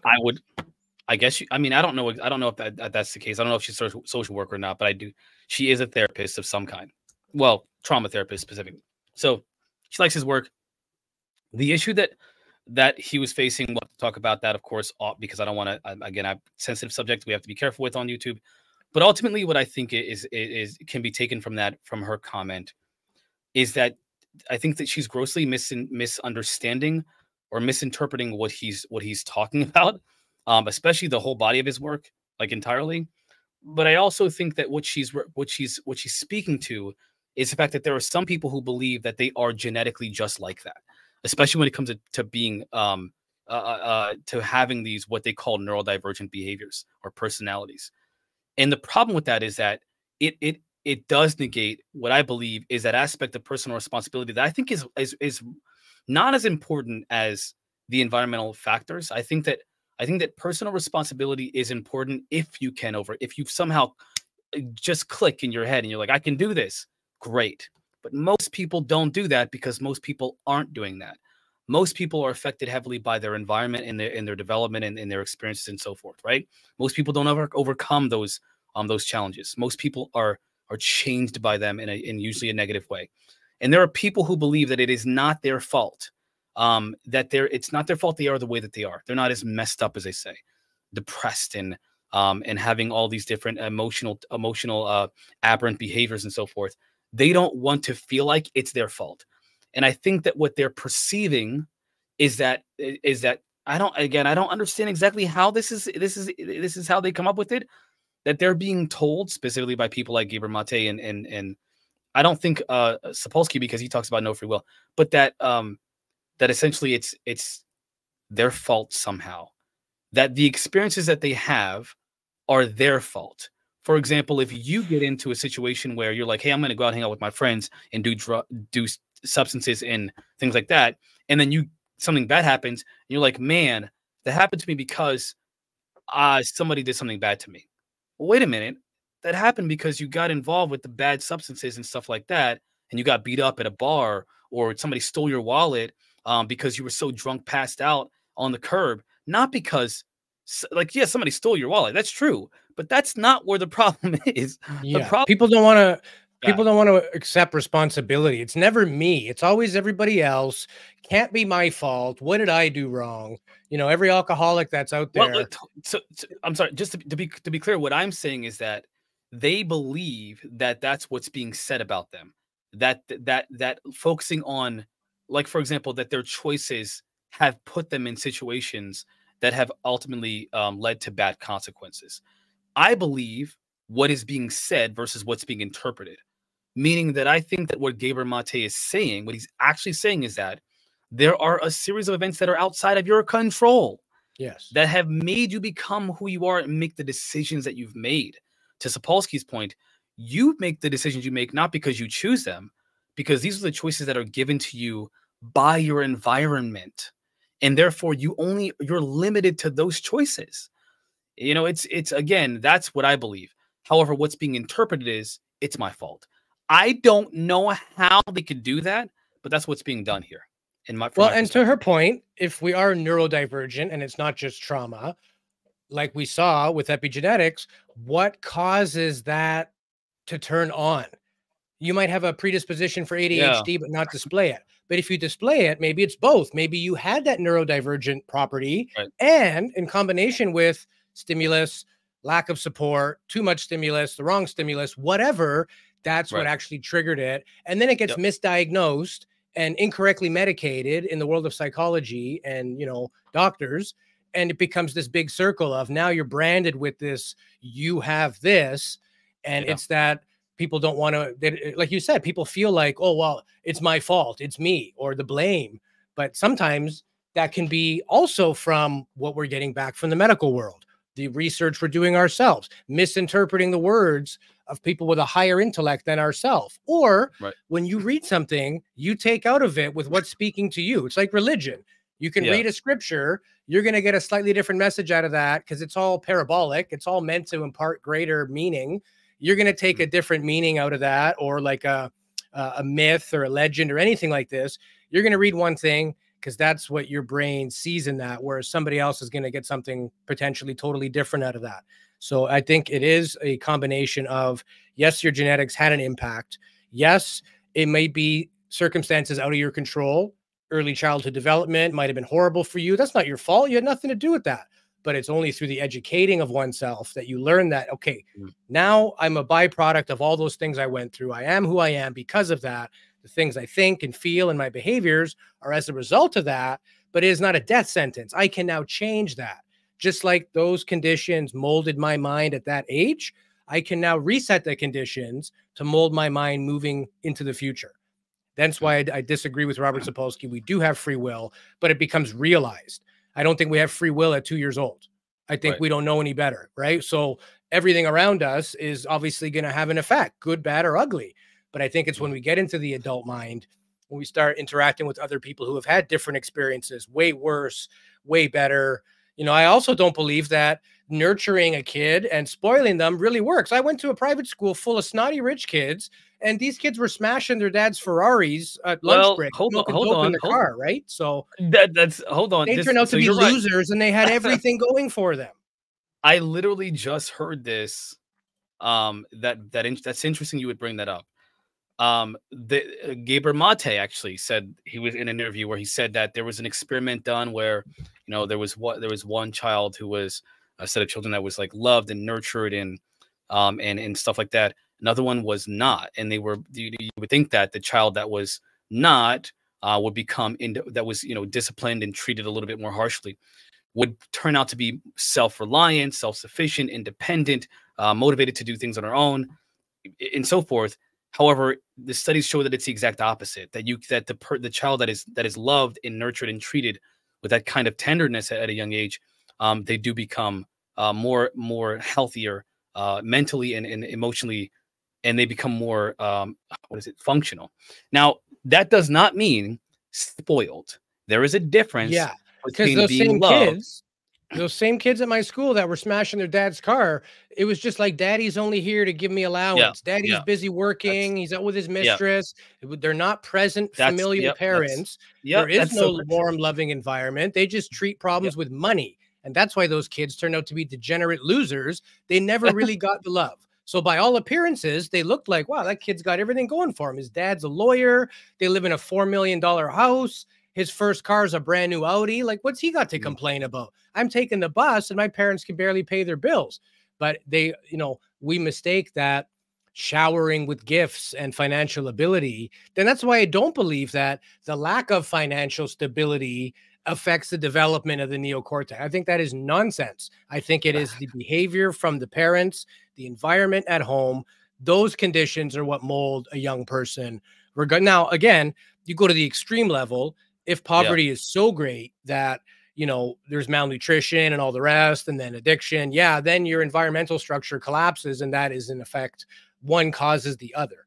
But generally speaking, if we're talking about people that are able to meet their needs and just, 10 kids in a classroom, the ones that feel like they're heard, that feel like they're respected, feel like they have space to make mistakes without judgment, typically they will do better than those who just come from really strict parents. Even if those parents are rich and give them everything, the kids are going, this guy's got all the advantages, but you might be the poor kid with all the advantages because you're learning the real goods about life, things that will benefit you in 20 years time that you don't even know at that point. Where are they going to be? Where are you going to be when the money runs out? Yeah. I'll save because there's a lot that we could talk about. I'm going to save my response for a future conversation about maybe poverty or wealth or something like that, socioeconomic. Who knows? We'll talk about so many different things. We'll get there eventually. There's a lot that I have to say about that. Obviously, we see things a little bit differently, but only because I think you think we do. Isn't that how it is with everybody? We all think we're so different from each other. Really, we're all the same. We are all different set of eyeglasses on. 100%, brother. Yeah. Well, great show again, Marquise. And thank you, everybody, for staying and watching with us today. This is our longest episode we've done. If you do like these shows, give us a thumbs up. And if you haven't subscribed to our channels yet, please do. We are on YouTube, Spotify, Apple Podcast, and the UNX Network on Sunday nights. And with that, we will bring our show to a close. I want to thank my co-host, Marquise Williams, for joining me as always. Fantastic chat, buddy. And everybody else, please join us in our after show through our Quantum Club. Link is in the description. And until next time, take care of each other, and we'll see you again soon.